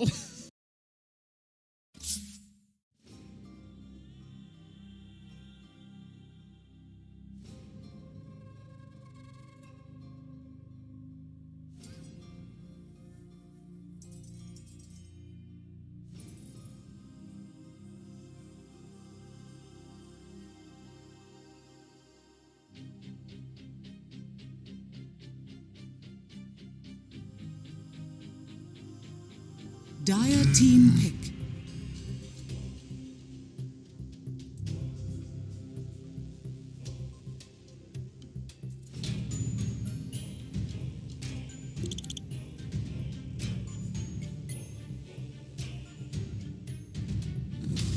Ten seconds remaining. Radiant team ban.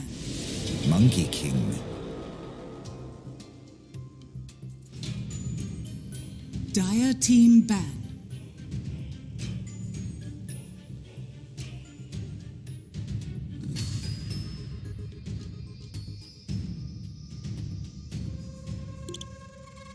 Radiant team ban.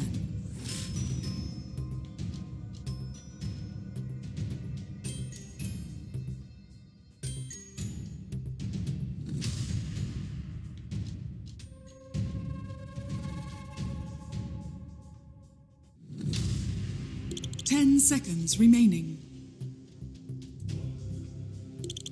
5 seconds remaining. Ban.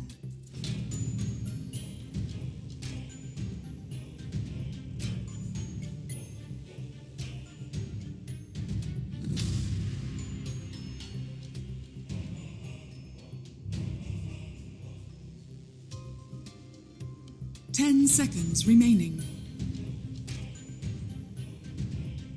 5 seconds remaining.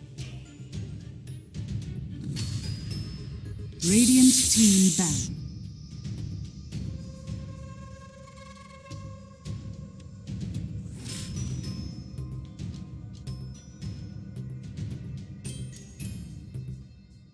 Dire team ban.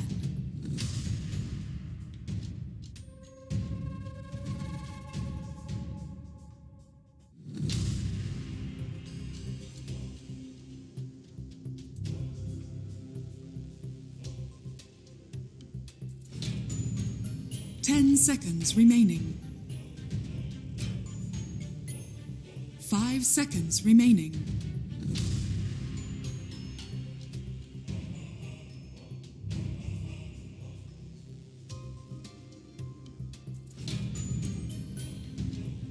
Dire team pick. One coming.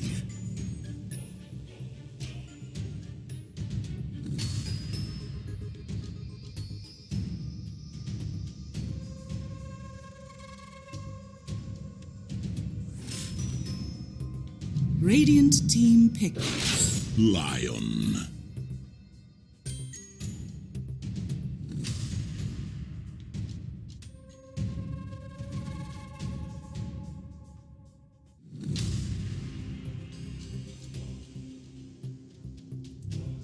Ten seconds remaining. Dire team pick. Death Prophet.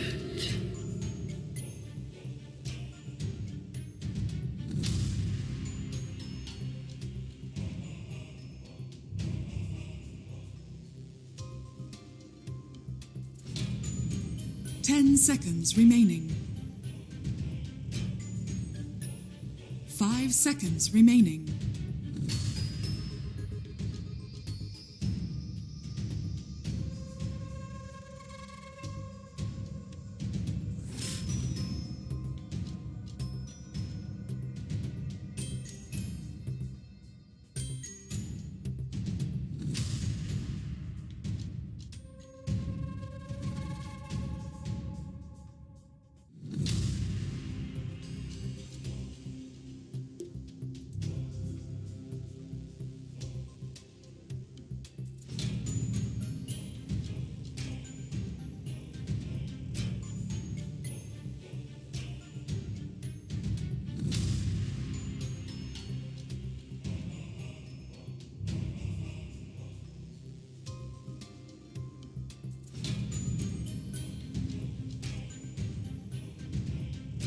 Radiant team pick.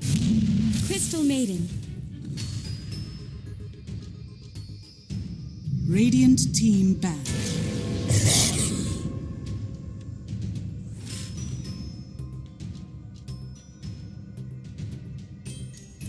Dire team ban.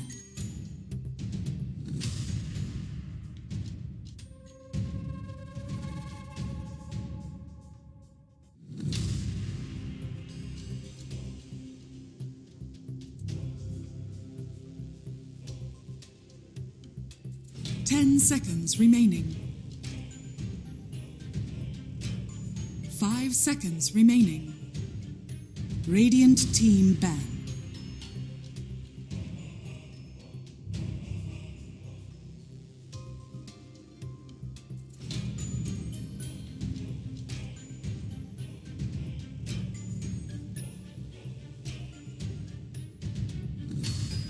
Ten seconds remaining. Dire team ban.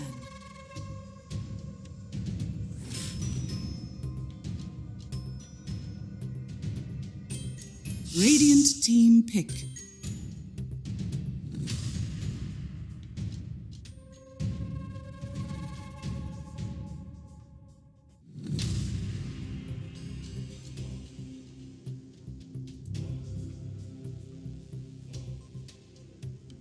Ten seconds remaining. 5 seconds remaining. Dire team pick.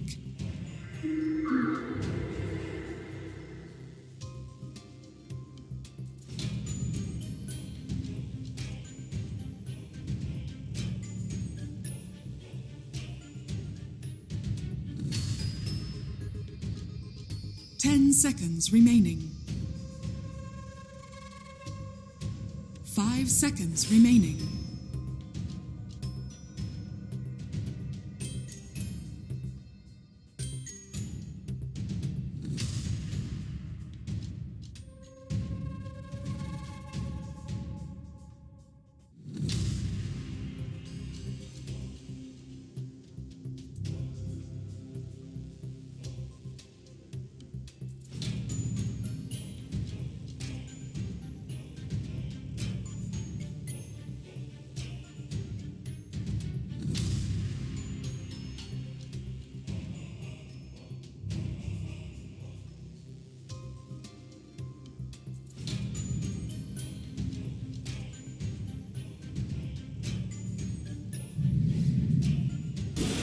Dragon Knight. You may now select your heroes.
You know, in between games, I got Astro imprisoned. I had a lot of time to think to myself and spent time in a odd realm. And, well, I think I'm going to go... would you go, Nomad? Yeah, I'm going T1.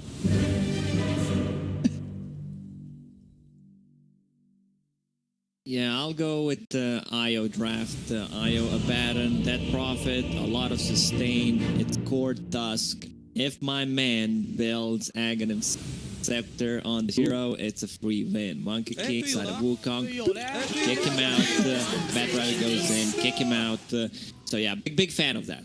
I think Dusk as an offlane has.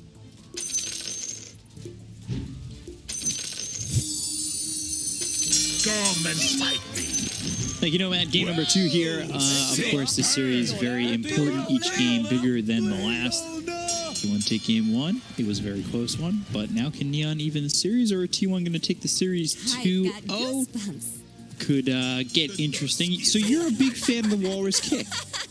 That's the best ability. That's the most fun and the best ability in Dota. Like, you pop a BKB, you just get kicked out. It works well against so many heroes, like a Life Stealer. Imagine just nullifying Wukongs completely. You don't necessarily need to rush it, but potentially you could. Like, having a Blink Dagger to be able to save people is nice, but I remember a game when Seb played it one game. They were playing against Ursa, and he rushed the... you could still see the potential from it. So it succeeded in failure. Exactly. And it's the most fun ability to use. Imagine someone just walking to you, you kick him, he goes away. Who do you punch him first or kick him after? You kick him out. Okay. You don't want to chance it. The battle begins. Doing a little martial arts, a little kick, a little punch. And died with honor. Yeah, MMA Tusk. Yeah, need to get him gloves.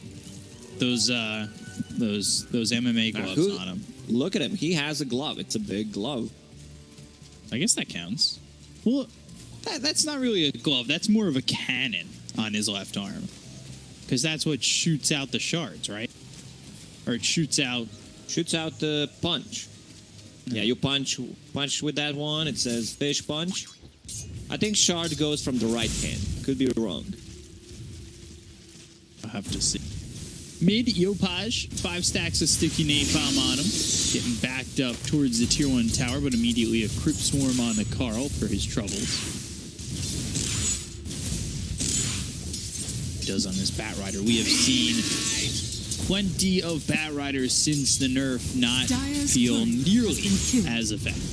Yeah, just feels much weaker. He lost 50% damage on all units pretty much, so that's kind of a rough one. Strength of the Batrider was his laning stage was good, so now he struggles hitting blasting the creeps. We can see even under the tower struggling a bit. Yeah, he just 2 CS under the tower with 6 sticking up palm charges, which is pretty insane to think about. How nerfed he's gotten. I think we've seen a couple of Batriders still work out, though. You can make it work. You know, it's a BKB piercing ability, good initiation, can snowball, clears the stack nicely. Doesn't clear Ancients as fast as he did in the previous patch, but you can still make it work. Top lane, a lot of pressure from this Tusk and Puck coming out. Who does end up popping and a couple of shots onto DeBio. Play hard. We'll see how he builds in onto this Tusk. Be interesting. I know I'm now immediately thinking that 3 item next. You just want to tank up a bit, like a casual bracer, wand, phase boots to have some more kill potential. Monkey King can't actually trade with Tusks once you get like 1 point in tag team, even though you're like a melee hero. Jindu is not that great. 2 heroes hitting him during the tag team is just too much damage. Even on level 3, like tag team is just so good. How that lane progresses right now. Death Prophet leading the CS chart, 11 and 3, followed by 3 heroes on the side of T1.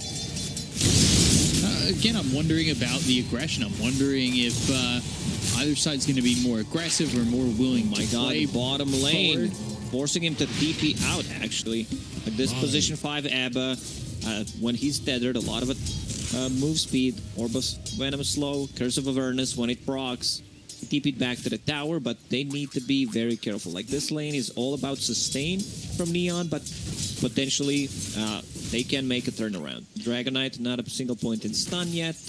Pretty standard build, you know, but once you get below 4, should have 1. Orthodox, but effective. I assume that we're going to just see more points into Curse of Avernus if he's able to swing that hard. You don't need it's a debate. You're playing a position 5, you still need to miss spoil. Okay. juicy for level 4, 60% slow. Doable. And he did go to level 2 on the Fnatic shield. Dire's structures are fortified. If he wanted to get that, he could have put another point in Curse on level 3 since he's running low on mana, so you get something out of it. Again, start slow of the game. No first blood yet, 4 minutes in. Top and bottled by Carl. Arcane Rune for his troubles. Bottle, so testing aggressively as we've seen in the past when both mids do in fact have that bottle.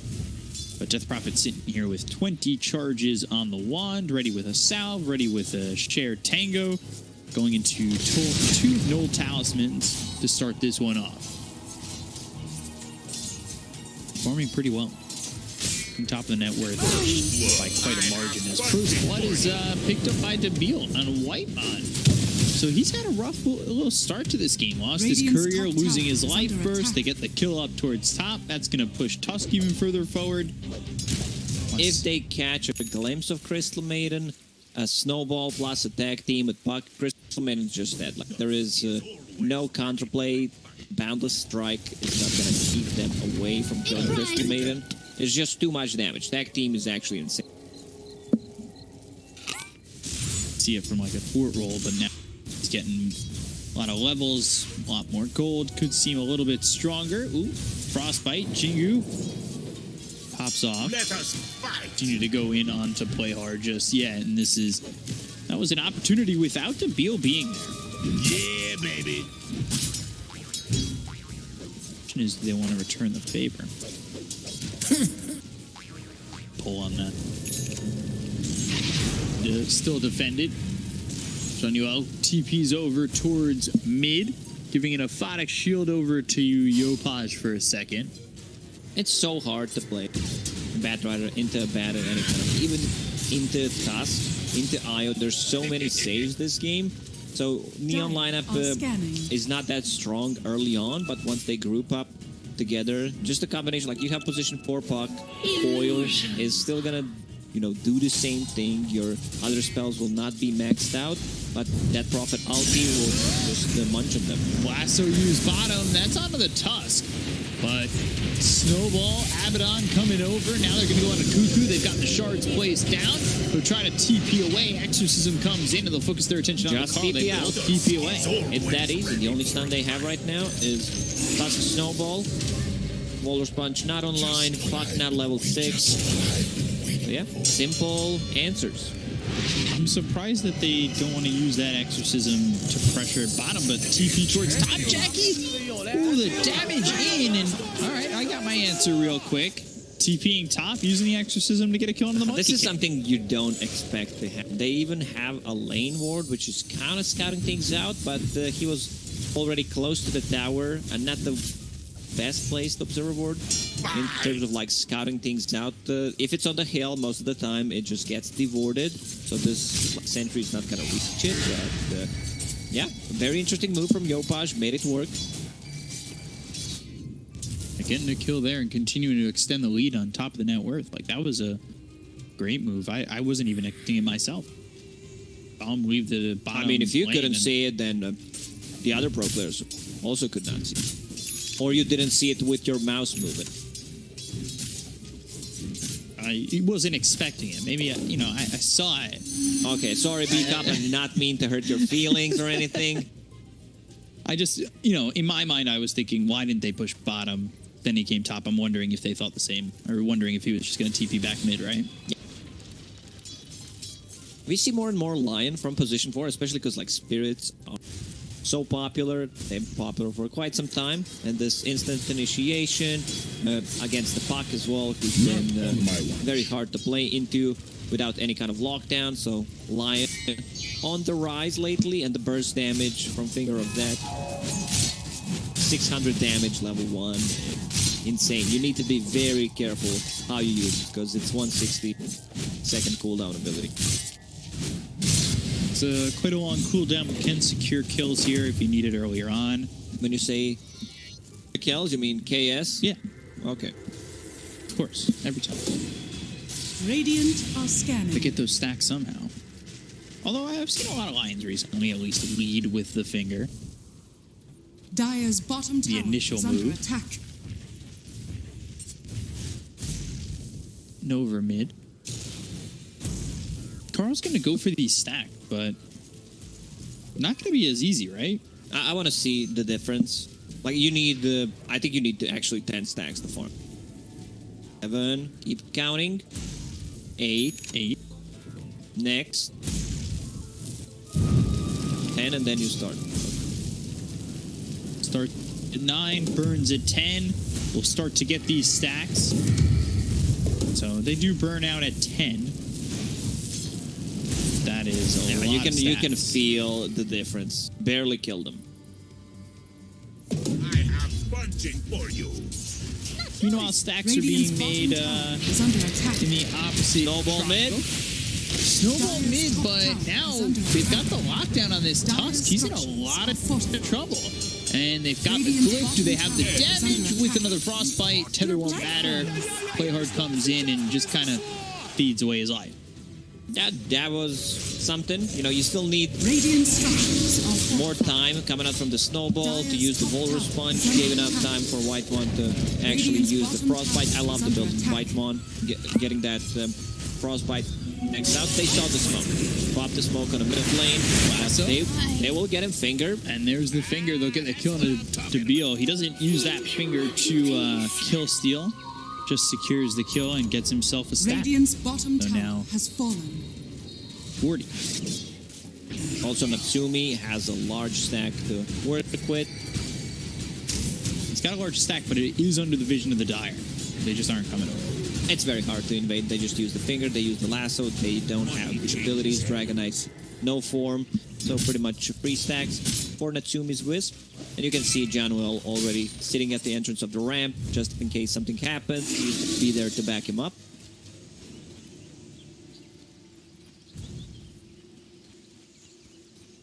Goes Boots of Travel. Bottle with that bounty room. Smoked up bottom. They should be able to find Cuckoo. The question is, do they have the damage to get the kill? Snowball comes in. Dragon Tail used, and now they've got the sounds from the Waning Rift. They'll follow that up with the Crypt Swarming. Secure that kill onto Cuckoo. One bottom is gone. The question is, Yopaj want to use X bottom? Answer to that is immediately no, as he's TP'd towards mid. See if he uses Exorcism to take this down, or at least try to. There's the Exo and smoke from Playhard and the build. They're gonna wrap around, try to backstab. If they get a coil on 2, these 2 people are just straight up dead. Radiant's top tower is under attack. He's out, locks up Whitemon. Come and fight Proper side. Dire's middle tower And knowing is that under all these attack. heroes are here for Neon, they're not even going to try and defend the tier 1 tower. They're just going to look on and watch it fall. Yopaj gets credit for a illusory orb. Jaunts over. Whitemon, well, the snowball does not catch him, but now there's the freezing field. They've got the sounds from the Waning Rift. Free Fire is out. Cuckoo goes into the Elder Dragon form. They're focusing their attention on the Playhard, who gets hit by that lasso and killed off. Again, aggression biting Neon, because they're not going to lose just one. They'll lose 2. Both Playhard and Debil end up falling. A lot of spells misused there, like missed stun, missed a couple of spells from Neon as well. So, yeah, in the end, they get the 2 kills, a bit overextending there, hesitating to use the coil or not. Maybe he was looking to get a secondary target inside the coil. Kind of backfires. Still very, like, close game. Monkey, we didn't talk about his item build. He's going for the Battle Fury. I personally am not a big fan of the Battle Fury. I'm just Maelstrom, Ags, or Ag EKB guy. Allows you to fight much earlier. Relocate. For Whitemon. It's not enough, but one more right click from Natsumi to get the kill. What draws you from one over to the other? The Battle Fury to the Battle Fury is Maelstrom? just slow. Once you farm the Battle Fury, you do not want to fight. You want to farm another item, possibly even one more. So you don't fight with the team, but if this is the timing they're looking into, they don't feel they need pressure, instead just 5. Because Neon's timing is, we get Aghanim Scepter, on our IO, we get level 12 on that profit to have 16 spirits on exorcism and just go. Like we go, we put the constant pressure on the map. We have a very mobile lineup, boots of travel. We can set things up with the relocate.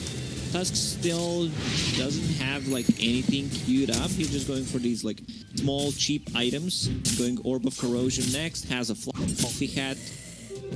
I am punching for you. I mean, it's really cold out there. Definitely needs it. That is true. Get that fluffy hat out. I know the fluffy hat from what I watched on the Slacks War video. That hat is from where Tusk is from. Couldn't tell you where that is. Top of my head. Or well, that's what I thought. So you watched the video, but did not actually watch it? No, I watched it. Just the intake into my brain is as good as it was in school, and I get about 40% of the information. Okay. 40%'s a lot. Is it? For you, it is. Oh my god! I mean, man, you set it up, like you set it up perfectly. I just had to do it. So yeah, attack team 5 men strong inside the Roche pit. They take it so easily. Aegis on that prophet. They didn't use the exorcism. Radiant's bottom tower is under Monkey attack. King going into BKB realizes I will need to fight with my team, so BKB is the item to go for. Still looking like very scary lineup from here. One right now, just pretty much dodging the fight. They understand they're much weaker. They don't want to fight just yet. But that's, again, back to what you were saying.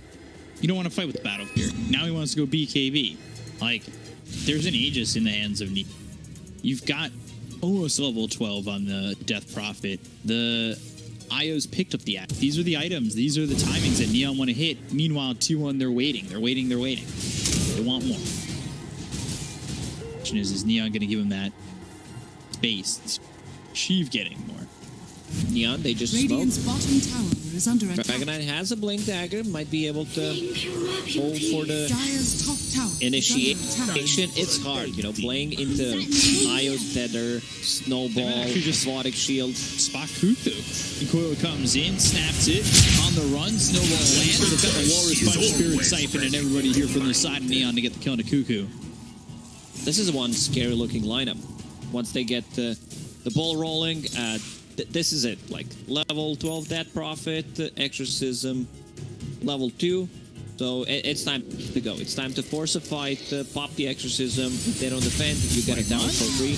Trying to TP, but he was already getting targeted by Snowball. Sumi with another kill there for the side of Neon, now 6-4. Relocating back, but that's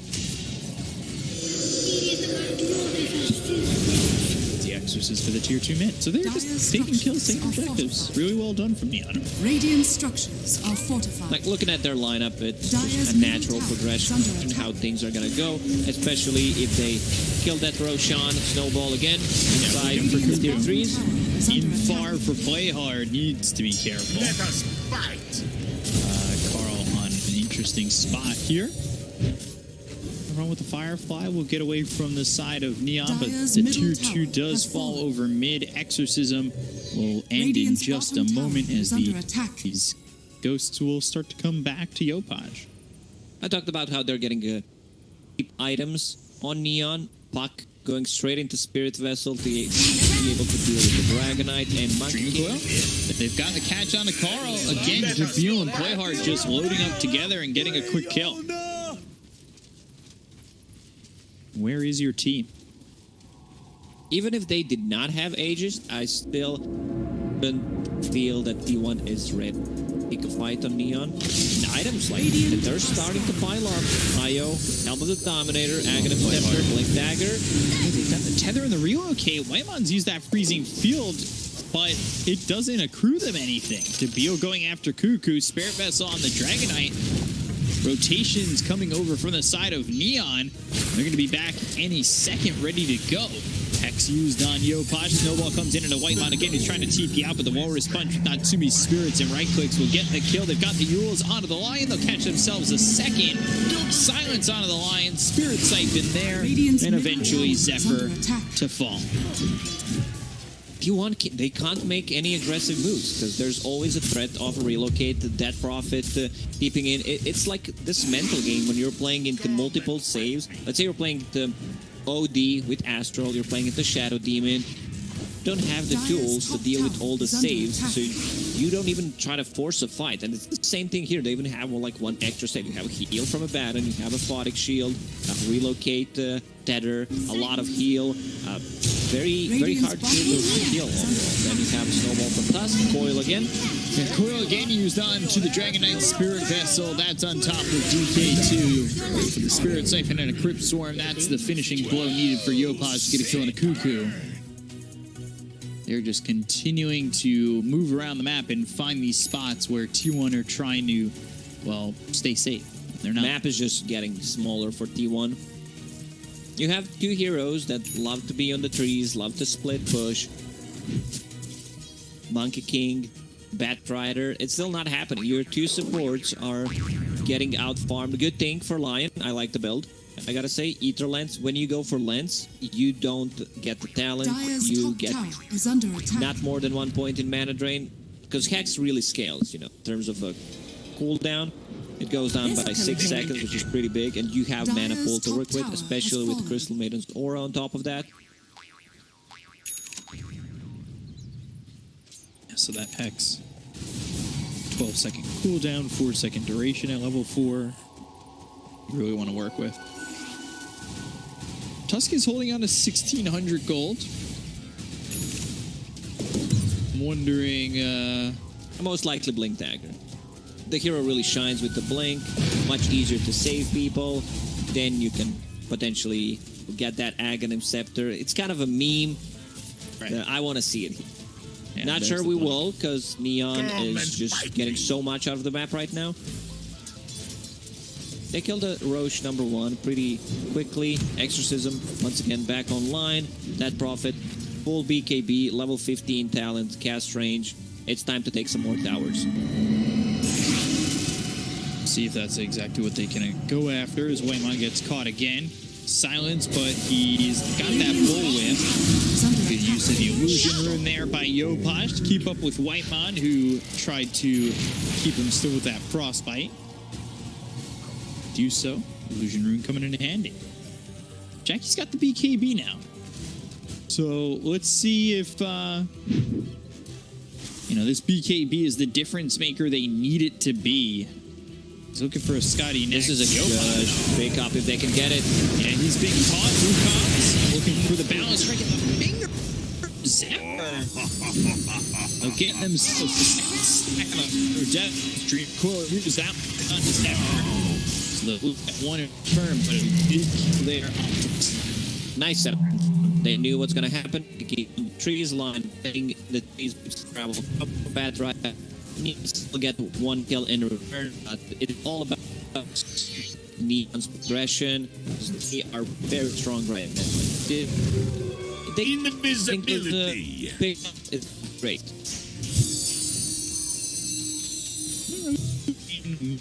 Pressure after the tier 2 take from. If they're just waiting for Roach, the timer's getting low and obvious. See how long that is. Snowball is the charge, trying to kill crowd with the freezing field. Will have extra armor, breathe fire, lose from being killing Whitemon. In my presence? Dead were these 6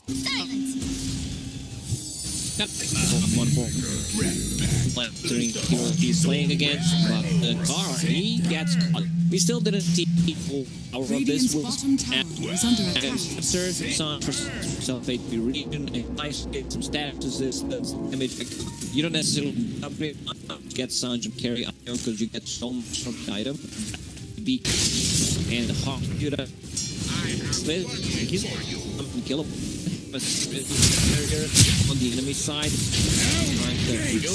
And they'll go right in on the Zephyr.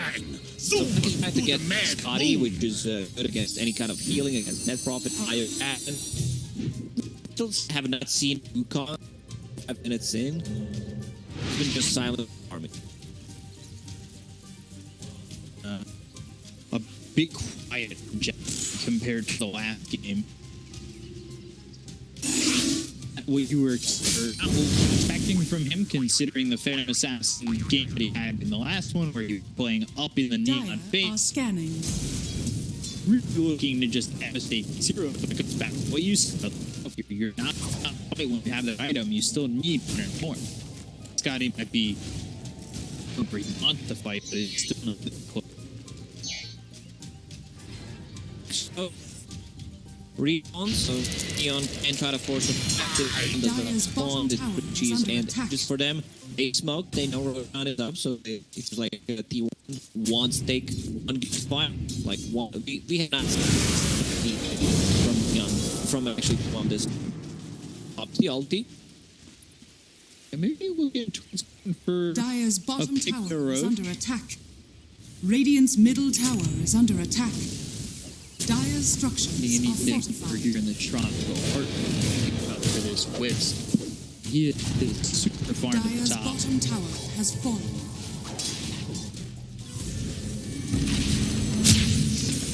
Radiant's top tower is under attack. Cause he can try and stun down the DK, the Exorcism, the chase is on. Moving on the back lines of this fight. An intrusive spot that's not going to garner any kills. Picks him money for his trouble. One just right clicks in from this tag team. DePeel gets the kill on a white mug. Now this side of Neat are in a row. Exorcism with their main rune, they're inside the pit, breach. In terms of network, the game doesn't seem as heavily Neon favored. T1, they can't make any moves. Try to go for something, they can't get anything out of it. Let us fight. It's really crazy how close the game is in terms of net worth, but how far it feels. It just doesn't feel like T1's doing anything. One good pick up onto that profit when they were trying to group up. It was a good play. Other than that, T1 just getting creeps. It's on top of the network. Really well for Yopaj, who refills that bottle with haste. Rune has 30 seconds. Exorcism is up. Tusk going into the BKB. Haste. Very disappointed. I mean, BKB is a safer choice, playing a lot of the stuns card.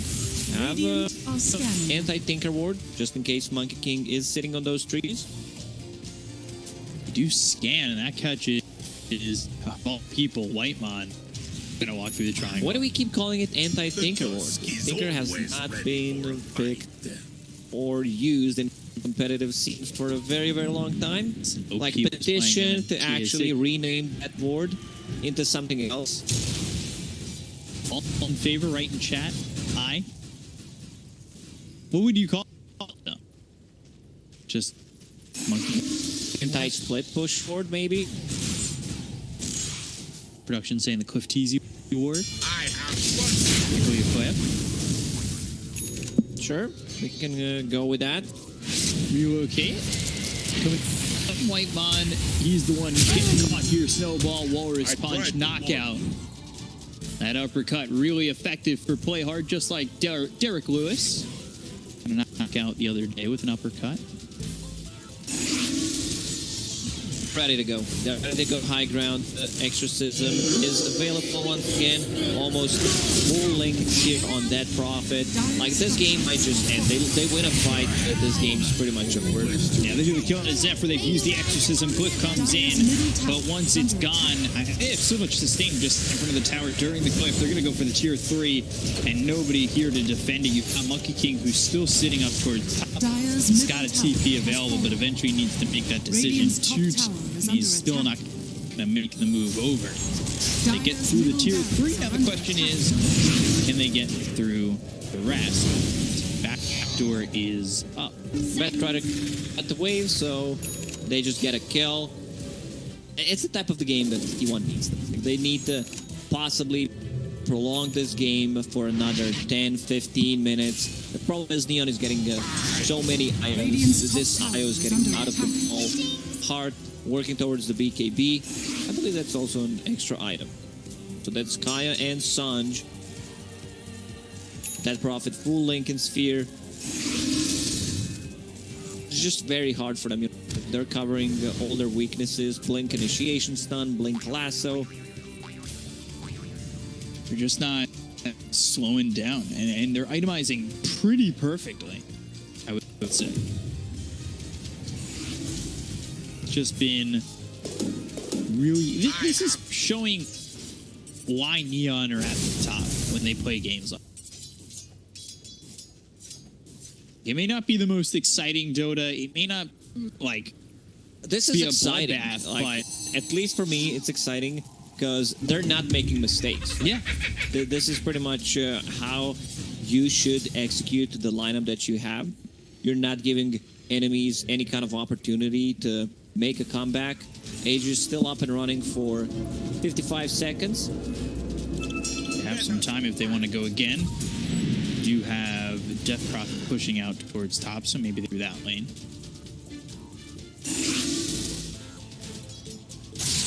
Roofed up.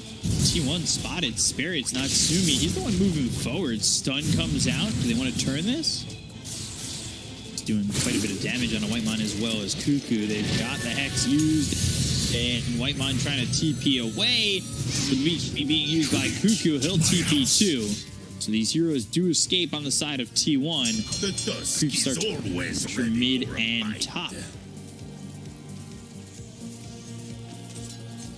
Extending the lead, putting the pressure on, shutting down these areas where T1 are able to farm. T1 has mid pushed in. They have topped very close to the enemy tier 3 tower, so now it's time to go. Another Arcane Rune by Dead Prophet. The best rune you could possibly pick up. Ghosts are level 3 right now, so it's going to be very easy to go through the melee barracks, even possibly get another side or just force them to take a fight. Potentially take a fight that they don't want to take that. Pops the Lincolns, but Causes was them not to lose. close enough to actually use that initiation with the lasso. They want to make the jump. The Junko comes in. That's out on a Whitemon with the Wukong's command getting used, but the BKB is there. They're going to relocate back. They'll disengage. Silence onto the DK. They're thinking about fighting in, but they don't want to fight into the Wukong's command just here with the lasso hitting on a Natsumi. There's the stun. Freezing field. Do they have the damage? It doesn't look like it. Feel though, he ends up dead. Look at the kill. Does everything look over at Whitemon and Cuckoo who are low on health? Well, trying to run. Photic shield. Borrowed time not available. 3 heroes dead. Play hard gone too. So all of a sudden, 3 die on Neon for the price of a lion. And they want more. Wheels up into the air. Yopaj here with Natsumi. Balance strike comes in. The buyback used by the Abaddon. Swarm sending them back into the base. They still want to take a fight. Posturing. Seems like it's bad and bought back. There must be some communication. We need to do stuff. Wukong's command is down, but we can see the power of T1's lineup once they're defending the high ground. Blink stuns inside the Wukong's command. Lasso on top of that. It's a lot of damage. That Prophet will have another ulti ready in 10 seconds. She had a Cane Rune in the previous one, so they're ready to go. Yeah, these ults are down for T. It's a tough hold. Seconds on the Wukong's command. We'll see if they're ready to pressure now as the rest of the team will join them. They still have a tier 1 mid, so they're able to get back to this spot pretty quickly. Wukong's back online. No last for 25. You can feel Neon, they're, being a bit more respectful towards their abilities. Exorcism, silence on the 2. Holding their ground for the moment. Stun comes in, only lands on some of these creeps. They'll use the Exorcism, take the set of racks, and now migrate over towards top. A Lion tried to go for a sneaky play, forced that Prophet inside his own team. Possibly push him out of the position, burst him Yeah, Neon. For you. Roche may respawn in 25 seconds. Bottom lane needs to be pushed out. This is what's being drawn on the minimap. And they've got everything back up for T1, so they wanted to back off, noticing that that was what was able to win T1, that little skirmish in the high ground.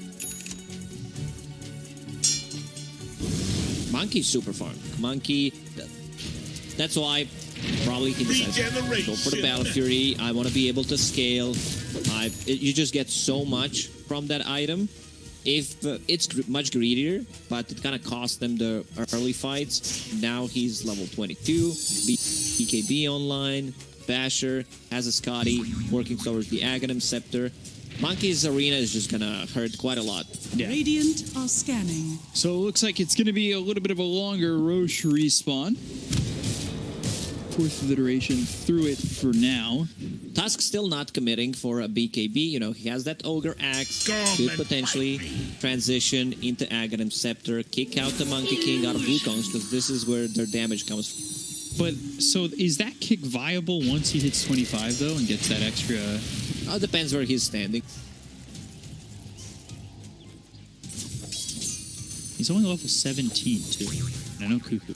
Would love to see level 25 for a Tusk.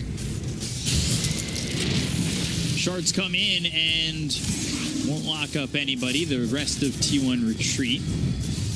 White Mon still probably gonna die, chasing with the spirits. T1 holding the high ground. He's always ready for a fight.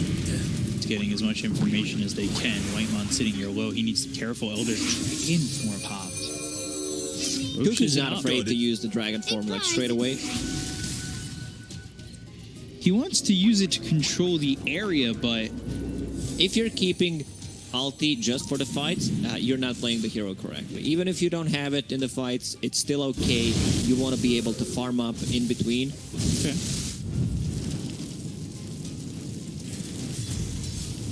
Also, interesting fact, because we were playing the Dragonite the other day, you need to be level 18 to actually get all the benefits from the Aghanim Scepter. To have that big black dragon. Yeah.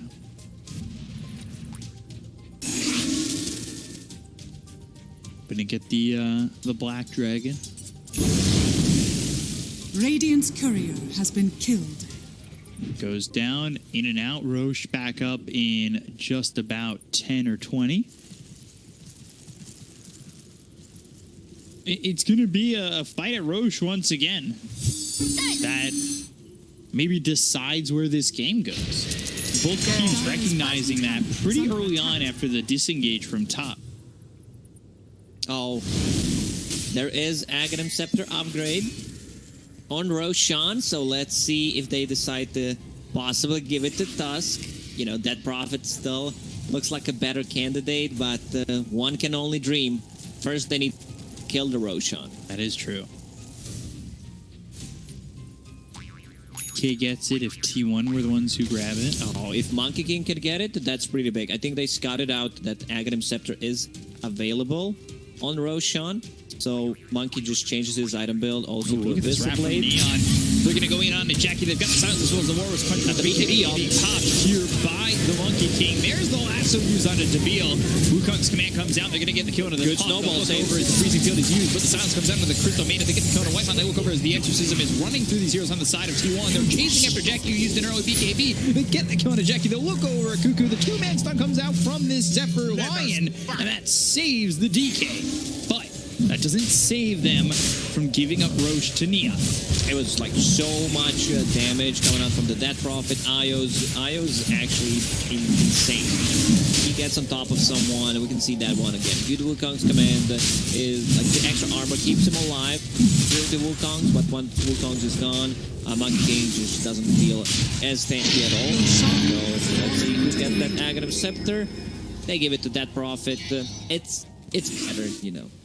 I could only hope we're gonna see it on our boy Tusk. Didn't happen.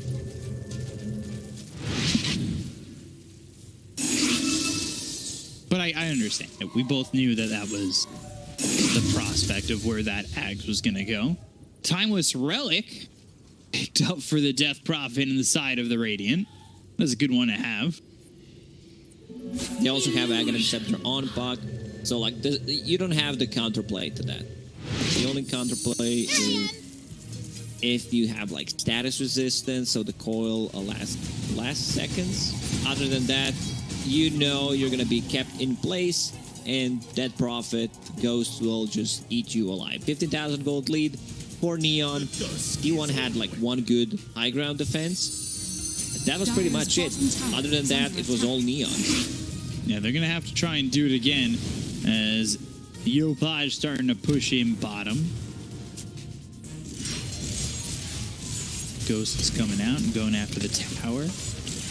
Even using Exorcism, the amazing ability of the Ags coming into play here for Yopaj. Going to the high ground once again. You're going to pop that Exorcism, try to make something happen. Jackie needs the proper positioning to come in through here, but they've got the lasso coming out with the Death Prophet. Natsume stays with him, and they will relocate out. The borrowed tongue gets popped. They've got the Hex on Yopaj as well as the Balance Strike, but he's outside the circle with BKBB Papa Yopaj. They'll turn this one around. The snowball all the way through, going after Kuku, trying to get the kill to the DK. The Dreamcoat comes in with both the Monkey King as well as this Crystal Maiden. They've got the Walrus Punch on a Jackie. They look over at the Crystal Maiden as well. They took out Jackie, they took out Kuku, and now they'll find themselves Whitemon with the Spirits, or will they just get over to the side? The dust is after he dies as Yopaj gets the kill. The buyback is used by the Monkey King as Whitemon, so Jackie tried to still fight this. They're going to heal. No buyback available on the puck. Carl starting to run his pop the BKB, but the damage being done on Jackie. So much healing. He's not really getting away with much. Natsumi in trouble and the dying to go in the first fight. They take out Jackie. He's gone for the second time, dead for 113 seconds as they look over Whitemon, who gets popped by the shards. With Play Hard low, still can't get the kill. And now Play Hard tier 3. He almost died to the Firefly. He went inside the fire, almost melts inside, and now it's just going to be... How many buybacks was that? It was like 3 buybacks coming out from... 2 from T1 and 1 from Neon. Yeah, you're correct. So Wisp has cheese again, 4,000 HP. Not sure if they can get through his second life. It's just too much damage. Death Prophet with the Aghanim Scepter has some tower damage. Initiation. Ooh, that's the silence onto a couple with BKBB Papa Kuku. They go after Play Hard. They get the kill to the Tusk. He buys back immediately. It's that Tome of Knowledge, trying to get that level 25. Start hitting Mike Tyson. Fight! Bigger cores. And Octarine Core picked up for Carl. Just haven't felt his presence. Good stun from Zephyr. Where's your follow-up? Monkey King still dead for 47 seconds. The Walrus Punch comes down on the Whitemon. He is obliterated off the... And now they've got the Dreamcoat down onto the Bat Rider, who snaps it, and that's with the axe, so he's stunned even though he's got the BKB. GG is called. T1 drop game 2, and Neon even the series with complete and utter domination of this second game. Yeah, great performance by Neon. They understand their timing. They know how to utilize the strength of their lineup. It's a very hard fight into that. Yep. Wisp, he gets the Aghanim Scepter, Baron, another Snowball save, Death Prophet goes. So the fights are going to be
Nyx Impale or Puck Orb.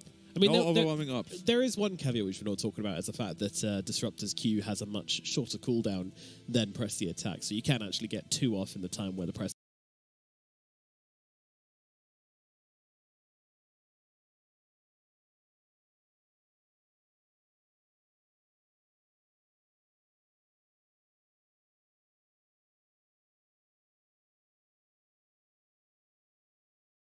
the attacks on cooldown, but that doesn't negate the fact that taking off 1 is just still so value in the lane. Sure, yeah. And also, like as I said, it heals by 120, so the second one doesn't really do too much.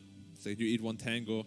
So with them banning out that Lina, they're expecting Puck to be the 4, Legion Commander 3, Nyx 5 with the Troll. They did ban the Lina in the end. Yeah, they want to secure the DP's lane. Quap and They the banned Quap Lina. and That's Lina. literally what we were talking about, right? Yeah. Like the 2 heroes that can deal with DP. DP is just an amazing lane. It has amazing stat gain. She's like one of the only int heroes that has 3 strength gain per level. Is there for some anything reason. else that comes to your mind besides Quap and Lina that can deal I mean, with there's it? like some special heroes. I mean, like Skyrath middle, but like nobody plays that Hey, obviously. Zeus, actually. We've seen that Zeus is a couple decent. of times. Yeah, it seems like a good Zeus game. They don't have the cash. They don't have last I pick think though. IG in the Chinese region played Zeus versus DP. They don't have last pick, Yep. so there's potential for DP offlane and a then hero mid that lane. can jump yeah. him, like a storm or something like that. Leshrac any good? For Neon, For Neon? it's decent. Not the greatest lane against DP, but mid late game is quite good. Yeah, I'm just thinking they need some form of damage right now. Like, that's what I'm kind of missing on this Neon Esports team. Yeah, or just team fight in general. Like the entire draft looks very wonky. Yeah, they're missing a lot of those checkboxes. They're not ticking. Okay, guys, I'm gonna duel this guy. Okay, I'm gonna carapace this guy. Okay, I call the back line. Some burst damage is necessary for the duel if you really want to go that way. Teamfight, obviously, they're lacking damage overall for them. Yep. Won't mind that Zeus overall, really. Zeus is We've seen alright, it work versus DP, and they go with the... Earth Spirit middle. Against DP is rough. Wait, isn't it Puck mid then and Earth Spirit 4? Or do you think it's... Could be as well, but Puck also gets owned by DP. Yeah. I would assume Earth Spirit gets owned harder. Yeah, it does. Right, so Strength here, percentage-based damage never feels great. Yeah, against DP. So, seeming like we're going to be seeing the Puck mid, the Legion and offlane, and the Troll as the guy. I mean, the thing I like about the Puck mid is it gives them that damage, it gives them that team fight, so I don't hate that. And they go in with it's not bad. It's not bad. It's just you have the... I'm still and kind the of kick missing as that well. oomph. Yeah, that's a cute little combo. Yeah, I agree. Like, there's nothing that scares me about Neon's draft Like right you get now. coiled and you're like, okay, what's gonna happen? Or Legion Commander's running in. All right, that's scary. Cool. What's left for T1 now on the offlane that brings enough control for them to utilize the seg properly, to make them not run away when that Prophet pops her ulti? Obviously, Glimpse is there, but... Versus Troll, I've been thinking about that for... Tough lane, though. Yeah, very tough. Yeah. Dragon again. Cowards! Okay. I mean, it fits the anime, though. And it's good against Nyx now because it doesn't break anymore.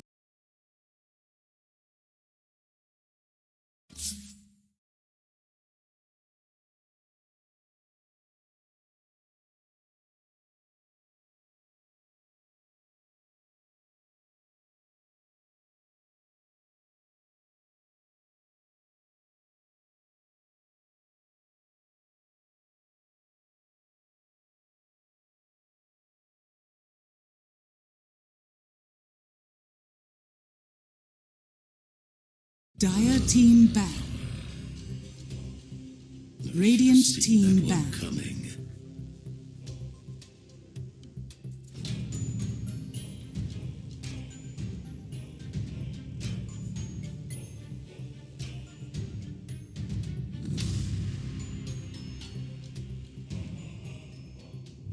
Ten seconds remaining. 5 seconds remaining.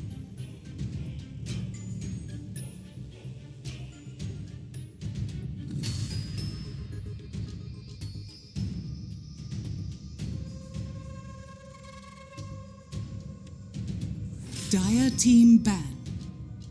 Radiant team ban.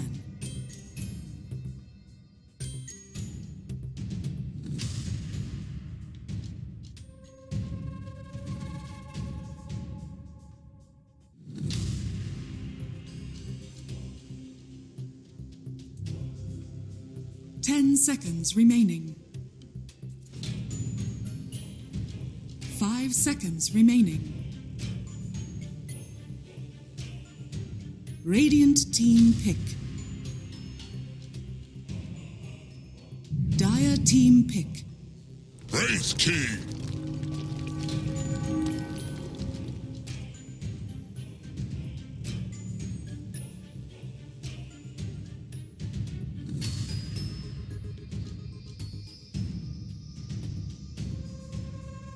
Seconds remaining.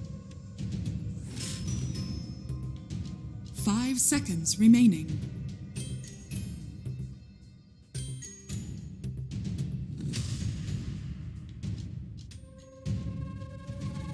Radiant team pick. League's assassin.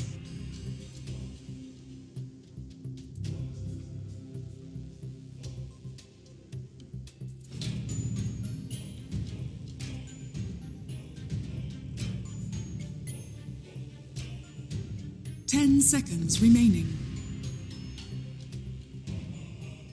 5 seconds remaining.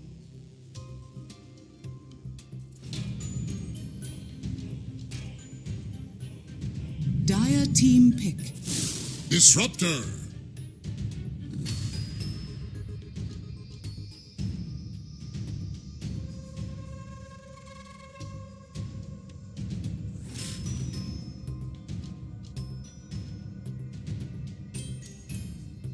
Seconds remaining.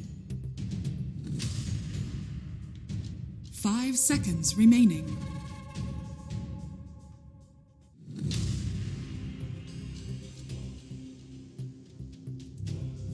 Dire team ban. Legion Commander.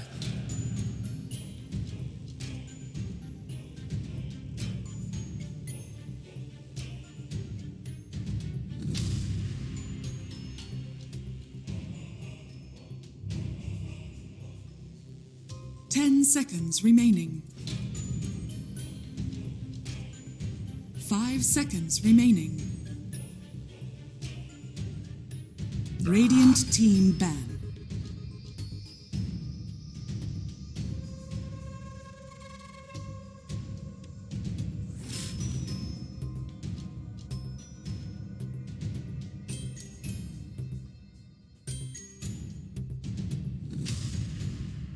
Seconds remaining. 5 seconds remaining.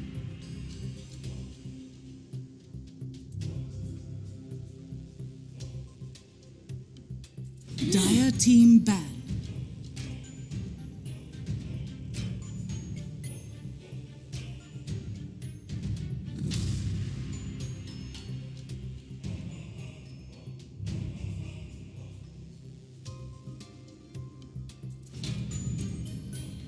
Seconds remaining.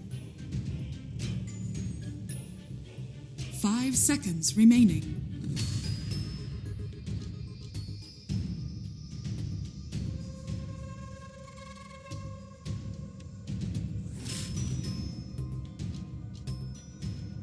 Radiant team ban.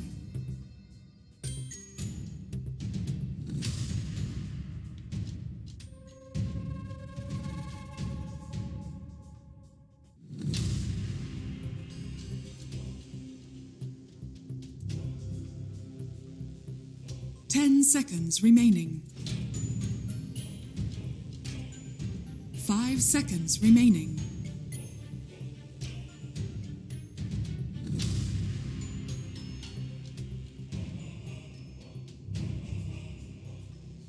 Dire team pick.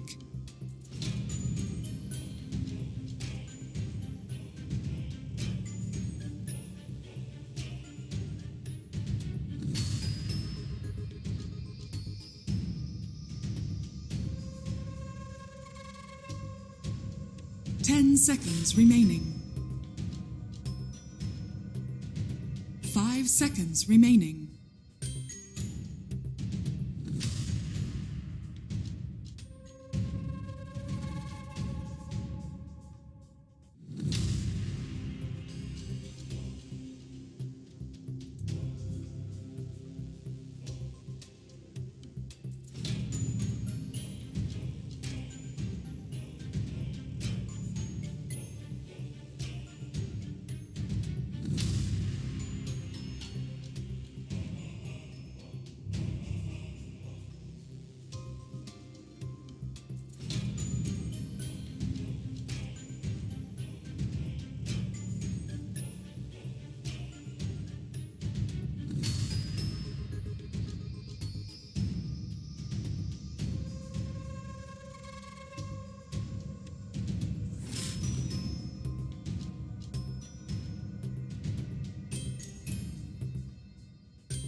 Radiant team pick.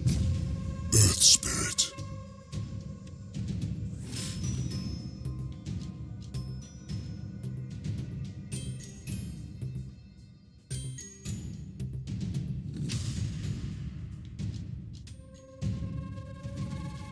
Ten seconds remaining.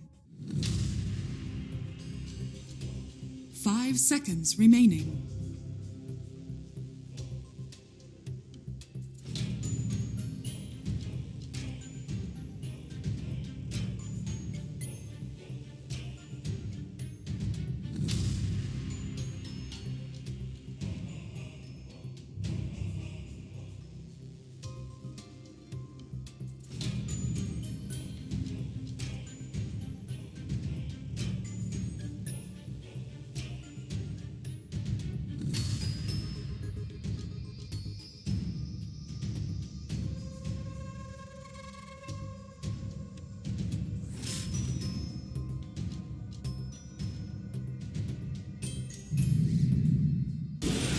Dragon Knight. You may now select your heroes.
I was listening to some music, and John Mayer was on my Spotify. He played the song Neon, and I'm going with Neon. Obviously, Yopaj Spirit, it's just so good. You guys are he going was in for so a treat. happy. I was.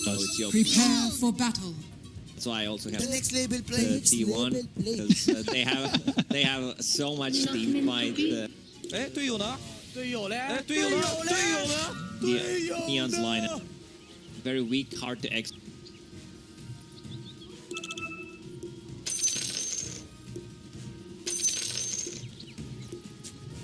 Not meant to be. You might wish to retract your last move.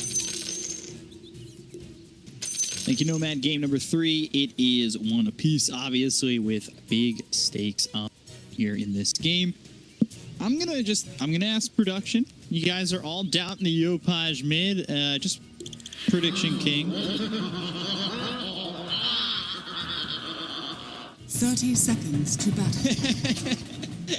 Yeah, you can repeat that. Go ahead. Like our production is just a bunch of funny people, but you can say it, B. I've been told if Neon wins, I have to be here at 6 a.m. On Saturday. On Saturday? Yeah. Okay. For the tiebreaker. Yeah. Okay. Yeah, you know what? I'm still on Neon. My prediction king, I'm okay with that. The battle Because, you know, begins. if Neon wins at 3 for the third place, it's gonna be fun. A lot of Potential best Dota. of ones, possibly endless. Everybody loves endless Dota. I don't know what you guys are so afraid of. Dota that never ends. It's like when you used to go on a trip and you're on the bus and everybody would sing, "This is the song that never ends," because it never ends, and it's amazing. And it just keeps going. Yeah. This is the song that never ends. I don't remember anything. Oh, I thought it was just keep repeating it. No, there's a little bit more than that I just remember. Like a 10-hour loop on YouTube. Yeah. You can probably find it. Can't wait to listen to it. Just kidding. A quick pause. Carl pauses the game, but yeah, let's talk about some of the matchups. There is Dragon Knight on the top lane with Assassin and Troll. They should struggle first couple of levels, but once Dragon Knight gets to level 3, then there isn't too harassment because the Dragon Blood Assassin really not is strong laner. Shines out levels as well. And remember, he doesn't have break mechanic on that level. Great against Dragon Knight. Radiant's courier has been killed. The level, kind of a big deal as well. Much, but make a move like right here, right now. It's a cooldown. Man, I wish I was playing patch. Yeah, next assassin. Next try. It's what? He's good for a couple weeks, and all of a sudden he has to get nerfed pretty hard. He's still getting picked, but that is a hefty nerf for him. Just not right. Taking a look over mid, 7-0 to 6-0. So Yopaj keeping up. I used to see him play this, and it was always exciting. Get that extra damage. I think back then it was more damage on the talent. You'd go like Crystallis first. It was pretty exciting to watch. Oh, back when Crystallis was the most OP item in Dota, being built on mid spirit, big crit, a lot of damage, pressure on the Dragon Knight on top. But as I said, like, still feel how much they can put damage onto him. 1 point in Dragon Blood, 3 armor, 4 extra HP. It's kind of tough. He's also bringing Bracer and Soul Ring, so he's gonna be very, very tough to bring. I was thinking about counter control in the lane. Dragon Knight, the one. There's Berserk, who puts a lot of pressure on the Troll. Other than that, Troll pretty much safe lane free farm. Bottom lane, try the courier. Bill will probably Radiant's get it one more hit. has been killed. Oh. Jackie, you can see he's already looking for the phase 1 as well as the Radiance.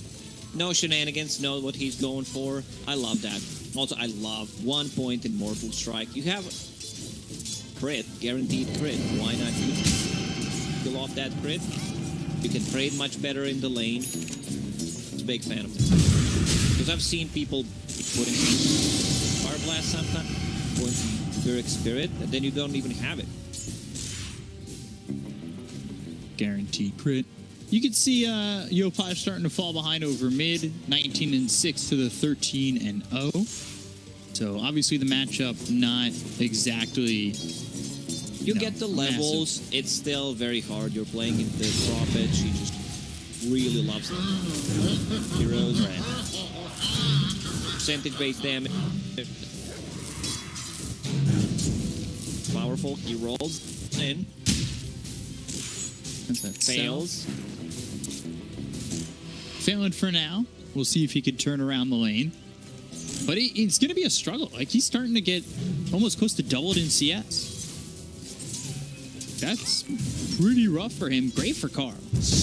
Radiant That's for sure. structures are fortified. Even uses the glyph on a mid lane to pull to not steal some creeps from Yopaj. And now we'll get the deny on both of the range creeps. Pretty big. Pressured. Tabio goes for this. Jaunt's on him. Looking for Whitemon. Phase shift for a second fairy fire. Thunder strike. Tabio already used that phase shift, so he's just giving up a kill here to Whitemon, who had a rough game last game, but starting this one off with first blood. I already praised him in game number 1. His disruptor has been on point. The early game, his itemization, first game won them the game. Interceptor, play hard, and but Trouble has pressed the attack. Yeah, but he can't get through this kinetic field, and that could be the killing blow for him since he can't get through the Thunder Strike. Whitemon both kills for T1, so 1K lead already for T1. Pac was trying to make a move on the mid lane, help out Earth Spirit to come back into the game. Prophet's already level 6, so it's kind of hard. She has Magic Wand, Fairy Fire to work with. Just what I've been waiting for. Really going.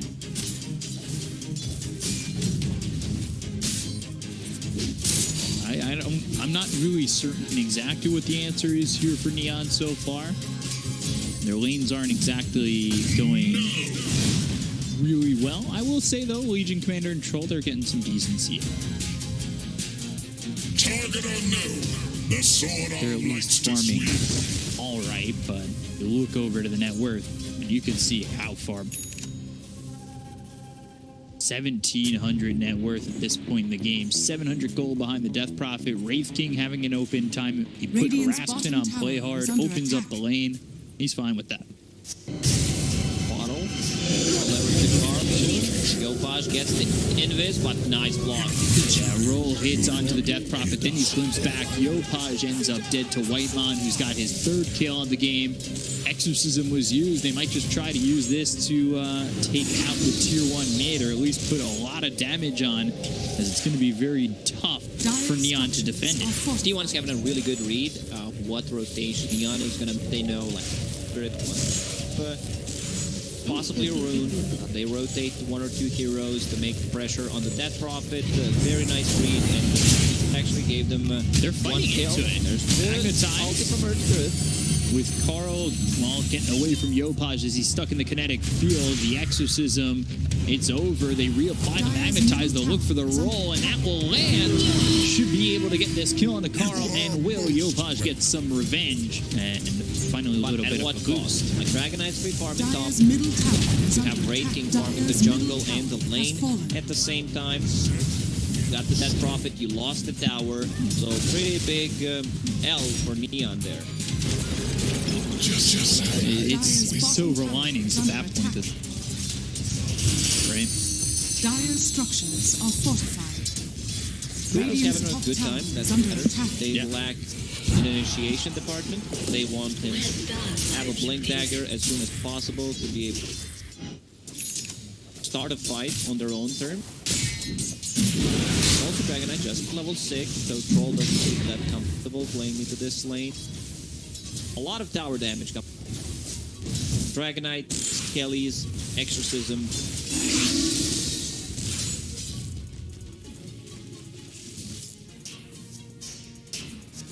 Now for T1. Radiant's Towards the bottom tower is under attack. Going into this Radiance while Natsumi's going into the Battle Fury. I wouldn't mind seeing Midas on Wraith King this time around, because he's having a really good time. Top of net worth is just going to help you out getting the levels. His talents are good. It helps you out get the level. Talent, level 18, much faster. With that 47 ulti. You're really trying to work with that 40-second cooldown. Is this a game where maybe we see Troll, we switch off the Battle Fury going into the Maelstrom? Do we see any sort of mana burn from him? Is he going thinking about the mana or burn is it just for Nyx Assassin? They have Nyx Assassin. Eventually, you buy a shard on Wraith King, so either. Okay. It's too much investment. Doesn't help you with clearing the waves. Radiant are So scanning. Maelstrom, a big fan of. Got buffed 2 patches before. Feels much better on certain. Got Yopaj up towards top. Well, they're going to spot Cuckoo. They've got the kick, but Exorcism coming in from Carl. They're going to try and rotate in. They've got the dual use. They should be able to get the kill on the Dragon Knight. They'll get Cuckoo, lose Januel. Carl gets credit for that. They're chasing while he's using Exorcism. The Magnetize is on, but how far do you want to chase into this? They have some rotations coming in. Boulder Smash hits on a Whitemon. That slows down this Disruptor, but it's not going to stop him from getting the glimpse off on a play hard. Uses to press the attack of the overwhelming odds, but not enough to survive. They will get themselves a second. It ends up being a 2-for-1 trade in the favor of T1. T1 is just all over the place. Trades are not Neon. Exorcist still running. Dragon Knight available. He pops it straight away. He does not want to get any kind of farm. He shows on the lane in dragon form, attacks him once, and then It's gone from the lane. $2,000. Jack is going to be the keeper.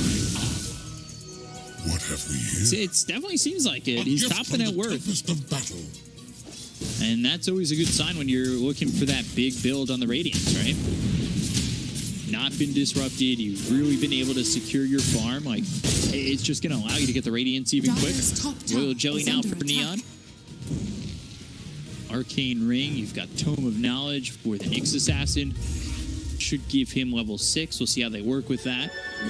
Dire's top tower is under attack.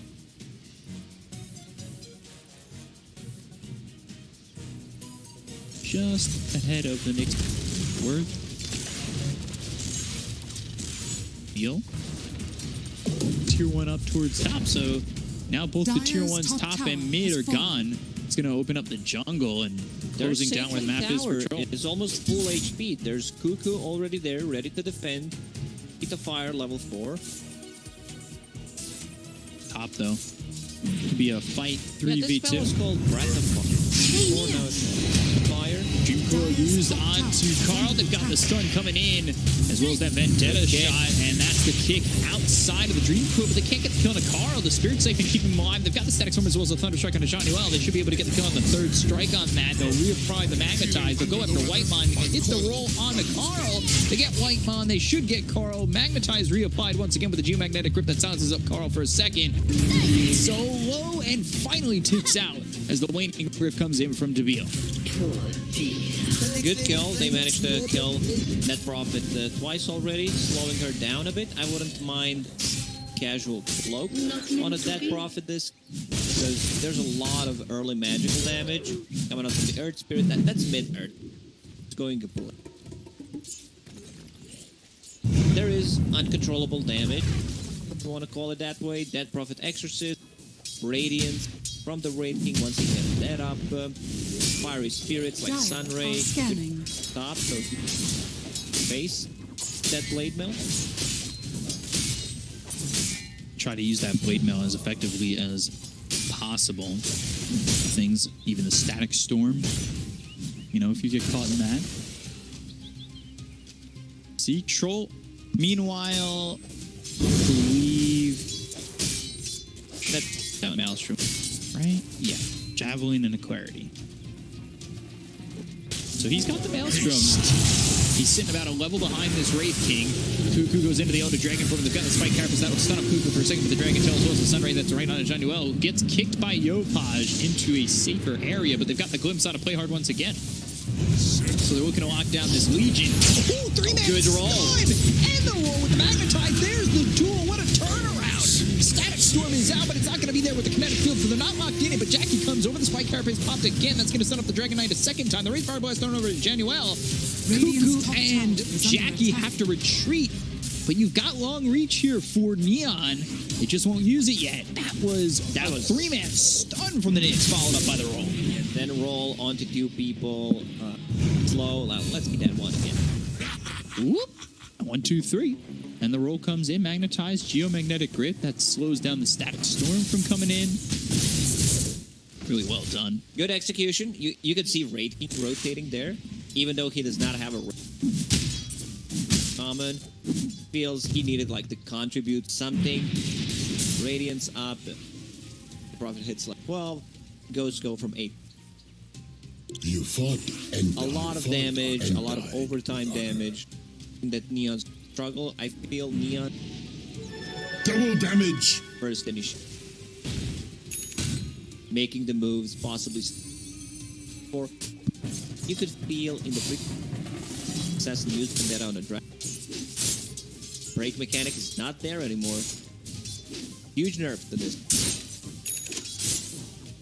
Feel even more confident if they were able to grab that break with Vendetta. And our Blade Mail now for the Legion. Blade Mail going to be finished for the Earth Spirit. I was talking about casual cloak, Dragonite. This is some other 3-man stuff. Johnny Well, it's like he's playing the title. I know he does talk about his hate for Kunkka.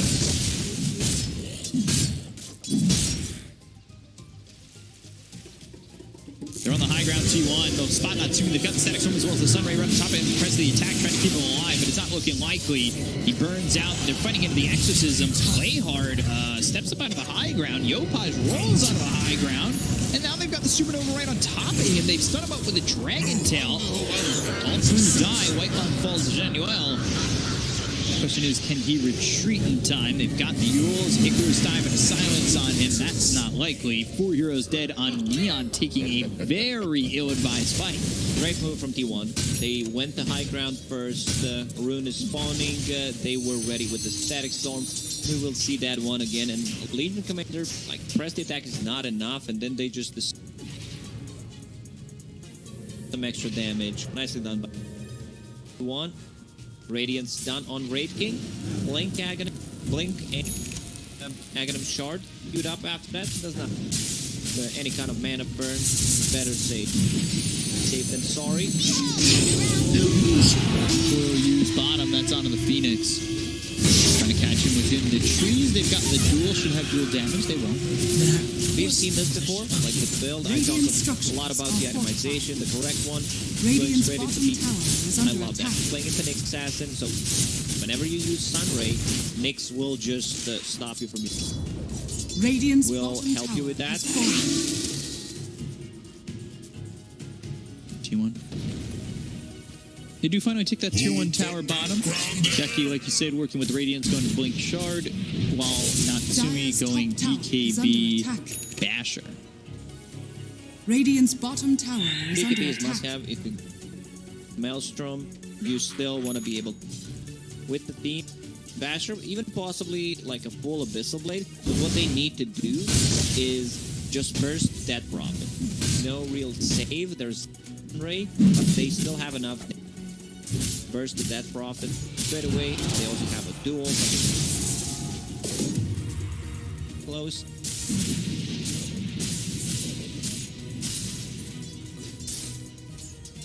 Dealing with something. I want to see how much they can do with those two Blade Mails. Because Blade Mail doesn't make you get that's it. If you misuse it, it's a very tricky. A lot of investment. You misuse it. It doesn't really make overall once it's already used. Smoke out from Neon. Smoke's gonna break. Both teams are using smoke. They've got the Dream Coil out on to this Death Prophet. Look for the Spike Carapace, but that doesn't stop the Sunray. Supernova, Static Storm coming in, all on top of these heroes on the side of Neon. They get the feeling to play hard, and again, he's just not having a fun time in this game. Supernova goes off. They'll try to retreat on Neon, only losing the Legion Commander. Thus far, Natsumi with the TP out. Manuel. DP has lucky. Ooh, glimpse on the roll. Yopaj caught. I'm sure he has a way out of this one. Sunray on top. Yeah, Karo now dominating. 7K lead over the side of T1. There's also Exorcism available straight into Roche Pit. T1, they're in full control of this game. Still on top. Checking what's happening inside the pit. Whiteman already responded. One glimpse and the puck is dead. They're going to make a move to even try and swipe this Aegis. They're just going to let it go. No real answers there. Said he's going to the BKB and he's only gold. Oh. Not sure why they decided to. Still feels killable. 2 lives. Would prefer if they profit instead. And now the strike core of D1. Super tank. Profit getting. United the offlaner. Good front.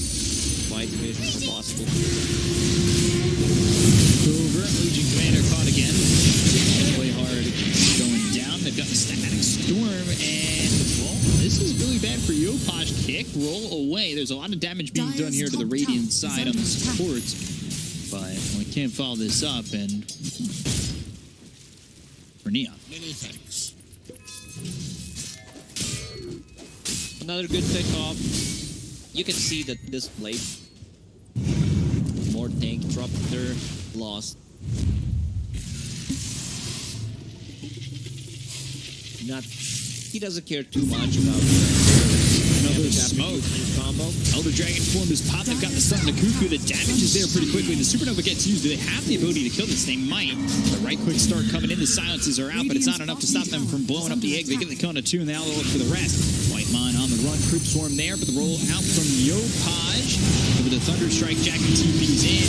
Press the attack comes out as the Wraith Fire Blast is thrown at the direction of this Earth Spirit. Yopaj silence, can't roll away, and he's just right clicked down by Jackie. Troll will pop his BKB. Going for more. DP out. Genuel, Spike Carapace, Another two-man glimpse stun. is ready. They can catch late or possibly go for the safe kill. I love how T1 is taking the fight even though they're outnumbered. They lost the 2 heroes. They're still chasing. They want this Legion Commander who has stayed a little bit too close. Right click's coming in. There's another Wraith Fire Blast for you and a Crypt Swarm. Mega kill streak here for the Death Prophet. 6, 2, and 7. Play hard dead for these. Rough one for. He didn't farm any gold in the last 5 minutes. Still 700 away from a Blink Dagger. Wraith King has that Aegis. Care about them. Going for a shard. He's on first. Which I really like. Picking up Aegis. Still going to do Dire's bottom tower is under attack. So you know you have that extra one. Dire's structures are fortified. Radiant's top tower is under attack. Radiant structures are fortified. 2-1 over bottom. Dire's bottom You're tower fine. has fallen. Get anything going, but while Natsumi's top taking the tier 1 of his own, they're going to glyph the tier 2. Does Natsumi TP back? No, he's not going to be able to do so. Cuckoo's TP over here while bottom. Ooh, they got themselves the Static Storm. That's out onto this Wraith King. They get the Aegis out of his hands. Now they got to look to kill him again. No man again. He will get another reincarnation. They just deal damage. Yeah, they've got it. Team is just, you're in a tough spot. You're gonna die 3 times. Wow. That's big. When we talk Dire's about middle tower is under attack. Radiance against Assassin, this is why Nexus is trying to TP out Carapace, set things up perfectly. Good. Very nicely done by John Will, just being there, possibly backstabbing. They have the ward, they played vision of the done. Yeah, really nicely done. This is giving an opportunity to Natsumi to really recover. He's only 1,000 gold now behind this Wraith King. The rest of the team does need to recover. You've got Playhard, who's very far behind this DK, and of course, you just look at the difference between Yopaj and Carl, and it's a lot. But Yopaj, we'll see how effective he can be. You can definitely feel when he's able to get some spells off here, there's a lot going on, and Neon kind of come out looking all right. He's going into the BKB after this Blade Mail, so he's still 1,100 gold away from that. They have ways to deal that profit. Their problem is things. Fuel Scepter, it's good against Dragonite top of that, but Dragon close to his BKB. Januel just here with him to make anything happen. At least not for the moment, but they are rotating in. Should be ready to go on this. Play hard. Does have the Blink Dagger. Blade Mail pop going after the DK, but there's Whitemon with the Static Storm. I think they still have the damage. They do just in time. Exorcism gets popped. They've got the silence onto the Legion Commander. Mules up into the air. The damage coming out onto the Nyx Assassin. They'll get the Kona Januel. They'll look over at Playhard, who's still running from this Exorcism. Press the attack. Overwhelming odds. Not going to be enough to get him out of the hands of this Death Prophet. They do get dual damage now at 70. It's a decent amount of dual damage. It is, but every single time, pretty much, duel, he dies after. Yeah. His item progression, really not there. This is more 17 items on your lead, and they're...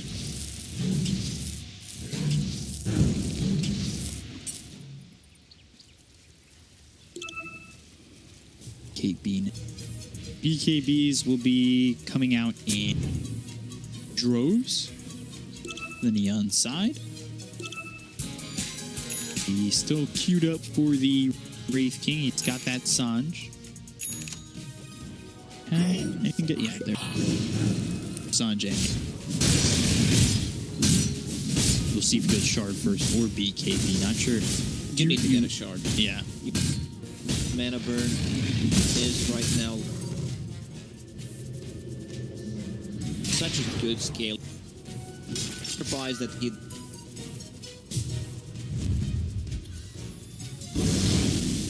You get one mana burn on Dragonite, mana pool is. Dire's top tower is under attack.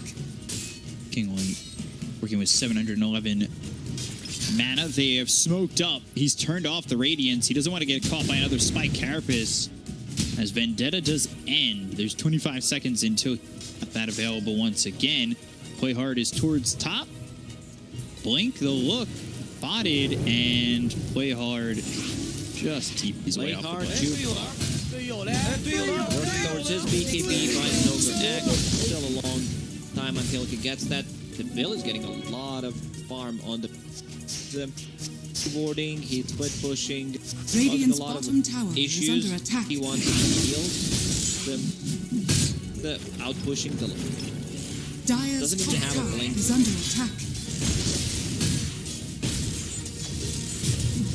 Radiant's bottom tower is under attack.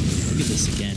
Where he's setting up Nyx Assassin, looking for this one more time. They've also bottled up a double damage on Radiant's Troll. middle tower is under attack. They want to come in, they want to make something happen potentially. Tier 2 tower, they go for the outpost. The duel is used, but these heroes are going to come over very quickly. I don't know if Playhard wants to go for this. The Static Storm comes in with a Yopaj roll. Magnetized down, silence out onto the Wraith King, but Yopaj gets the roll off. They get the kill on the right line. They're going to lose Zephyr. They're 2 heroes down on the side of T1. They're going to buy back on the Phoenix. They'll look over at Cuckoo, who's hit with Magnetized, and the Dream Coil comes out of the Bolt. They'll roll in once again. BKB's going to pop out Cuckoo. Natsubi coming in. Is he going to pop that double damage? He does, but now he's got to run over. He's getting burned out really hard by this Sunray. Goes into the trees. They've got the vision on the high ground thanks to that Cliff Ward, but now Natsubi pops the BKB. They've got the Exorcism. The damage! Exorcism was used! And Shadow Trance. That's it coming through. Carl trying to get the kill. Sunray onto both these heroes. Yopaj is reborn to his Genuelle. It's just this troll who try to fight against the world and can't win. Oh man, that was such a clutch play. I love what Neon did. They were hiding in the trees. They have high ground vision. Once I think the ward almost managed to blow up that Prophet. Very close. Could have been a different fight. I think Radiant both the big heroes structures are fortified. would live there. Sunray and Spirit Side. That Prophet alive now. Tier 3s. Carl pops the Yule, and then Troll forced over to the Wraith King. That just ends up being unfortunate for Neon. Good buyback from Zephyr. Got initiated on, blew up, played them use abilities, didn't use a outpost. This is definitely showing that Neon have a chance. Like, even though they're down by so much, you can see the damage output they have. What they need to do is blow up Phoenix, blow up that Prophet. Close that was. Yeah. Possibly duel that Prophet. Keep her in place so she can. Yule Scepter. Now it's going to be harder. Has been killed. But they actually don't proc it. Oh, who's positioning? That's perfect. Debio just walking forward. Phase shift. Silence misses. Blink back from Cuckoo, but Jackie. Oh, he played this. Moves towards the creep wave. They've got the glimpse as well as the Static Storm, but there's the phase shift to avoid being pulled. Debio, nicely done. Carapace was used on a 3-second cooldown. They're trying to go for Roche. Jackie setting up with Carl in an interesting spot. They're going to blink into the Roche pit. Again, Spike Carapace, but I don't think hit Radiance. Jackie would love to have all the way 300 apologies. Correct. They shift again. Trying to pop the positioning. They're going to roll in. They've got the Dream Coil. They're going to kick Cuckoo out of the Dream Coil. They've got the damage onto the Dragon Knight. They're getting the kill. That's 54 seconds with out 5. Play hard, they look over with BKB. And got Timmy looking over, heals up into the air, but the roll comes out from Yopaj. Sunray burning down, silence onto the troll. And they were getting the kill. They can't get the first life out of the hands of this Wraith King, like you said. And Debut will fall. Roche is there. Oh god, I love when this happens. Wraith King just very close to dying. Smacks him. There's a critical strike, 4-second cooldown, then smacks another guy. He also has a cloak of flame that's doing more overtime damage on top of the radiance. This looks so good. The setup there, getting an immediate kill on a Cuckoo. They come over, but they're fighting into the Supernova. That's going to go off. Troll Azul's up into the air. They've got the stun. Oh, God, just staying alive. It wouldn't matter. All had the ulti. Doesn't matter. His ulti would still be up at this point. Damage on the Wraith King. I believe that's also charged. Picked up by the Dire's middle tower use Thunder Strike on your... Picked up by Debil. This is a pretty big item.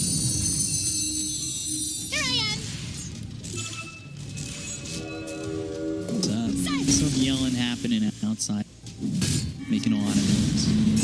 Very happy. Gosh, you know that he loves him. Casters should not be biased, but black's black. And AC being built for the Wraith King, who now has that BKB. Of course, Debil has the Axe, however, he's dead, so Axe is not effective can't when you're use dead. Aghanims unless you're Vengeful Spirit, then you can't. You want to die with that hero. It's actually such a stupid con. Wants you to die. Well, they have Glimpse. Dire's bottom tower is under attack. It's close. But it keeps this tier 2 alive for a little bit longer. Spirit going Dream. Abyssal picked up. That could have been a difference maker. If they had that before the last fight, could have been enough. But now you're fighting into 3 lives. Although I say that, Wraith King still doesn't have the shard. Has that Aegis one. He's also keeping that beat. Back. Second life. Third life. Exorcism used. They're going to go out of the high ground here. Smoke behind them. Blink in. Dragon Town. Spike Carapace. They've got the stun on a Cuckoo Sunray. Tier 3 tower. Pop the Lincolns. Blast coming in. Car moving forward. They've got the glimpse out of play hard, but now the Abyssal Blade's going to be used out onto the Death Prophet. That's into the Static Storm. They've got the battle trends off, but it's into the Supernova once again. It's going to be a bad fight for Neon to continue to fight into it. And Sumi, he's in trouble. Supernova goes off. That hits on the Yopash who rolls into the wrong time. Sumi's dead. That kill on Sumi's dead for 75 seconds. They're trying to get the kill on the Wraith King, but they lose Yopaj as well. They don't have buyback on either of those heroes. They pop back on play hard. Jackie still holding on to every single life in his hands. This might be it. This might be the win for T1. Loses that there first is life. not enough damage. Cuckoo? Oh, in the air. He ends up dead. But still, rest of the team very healthy. No Aegis on Wraith King. Death Prophet also used the cheese. Holy Locket on Phoenix. That's a lot of shield. By the way, Puck's fighting right on. Oh, can he kill him? Spirit Vessel, Waning Rift. That was a interesting. That was close. That was very close. But they're going to lose the mid barrel. Probably. There is still a glyph available. Still some hope. They have pushed them off the high ground. Okay. Glyph. Up in 12. Yopaj up in 3. He's going to try and get 20. Talent. Troll, meanwhile, looking for the Satanic. Every time he's used that battle trance, it seems like it's into a Supernova. It's very hard to deal with that right now. You can't just go with Troll. You need good attack speed. Well, you can't. Yeah. Ooh, Psychic Headband. That's a good one. You can break the coil. Bio hold that, or does Yopaj You give want it that? to the bill. That is an Axe Coil. So, you know, you push him out, BKB or not. Stunned. Getting locked out. DNC, boom, watch closely, because hot on the line. MD1 wins. Dire's middle barracks are under attack. They're not going to like that. They're putting their hands up, trying to give the energy over to Neon, who look like they're on the cusp of being up against mega creeps. This is really tough for them. Dire's middle barracks is fallen. Just have one set of racks left and Exorcism still going. Want to make a move in. They're actually on the back lines looking for the duel with the Static Storm coming through, but can they get to come to the Phoenix? They got all the damage. Playhard, he's blown up. Supernova goes off. Yopaj already in deep, and he's going to die. They'll get the go to Playhard as well as Yopaj. And one egg, it tossed them through. They buy back. The battle trance is fuels up in the air. Halberd, yeah, he's just no chance. And GG is called. Neon will drop the game. T1 take the series. And with that, a lot of hopes on other teams are gone. A very, very well played game 3 for T1 to give them the victory on the series. Yeah, great execution for T1. Great lineup overall. Like net profit right now. So strong.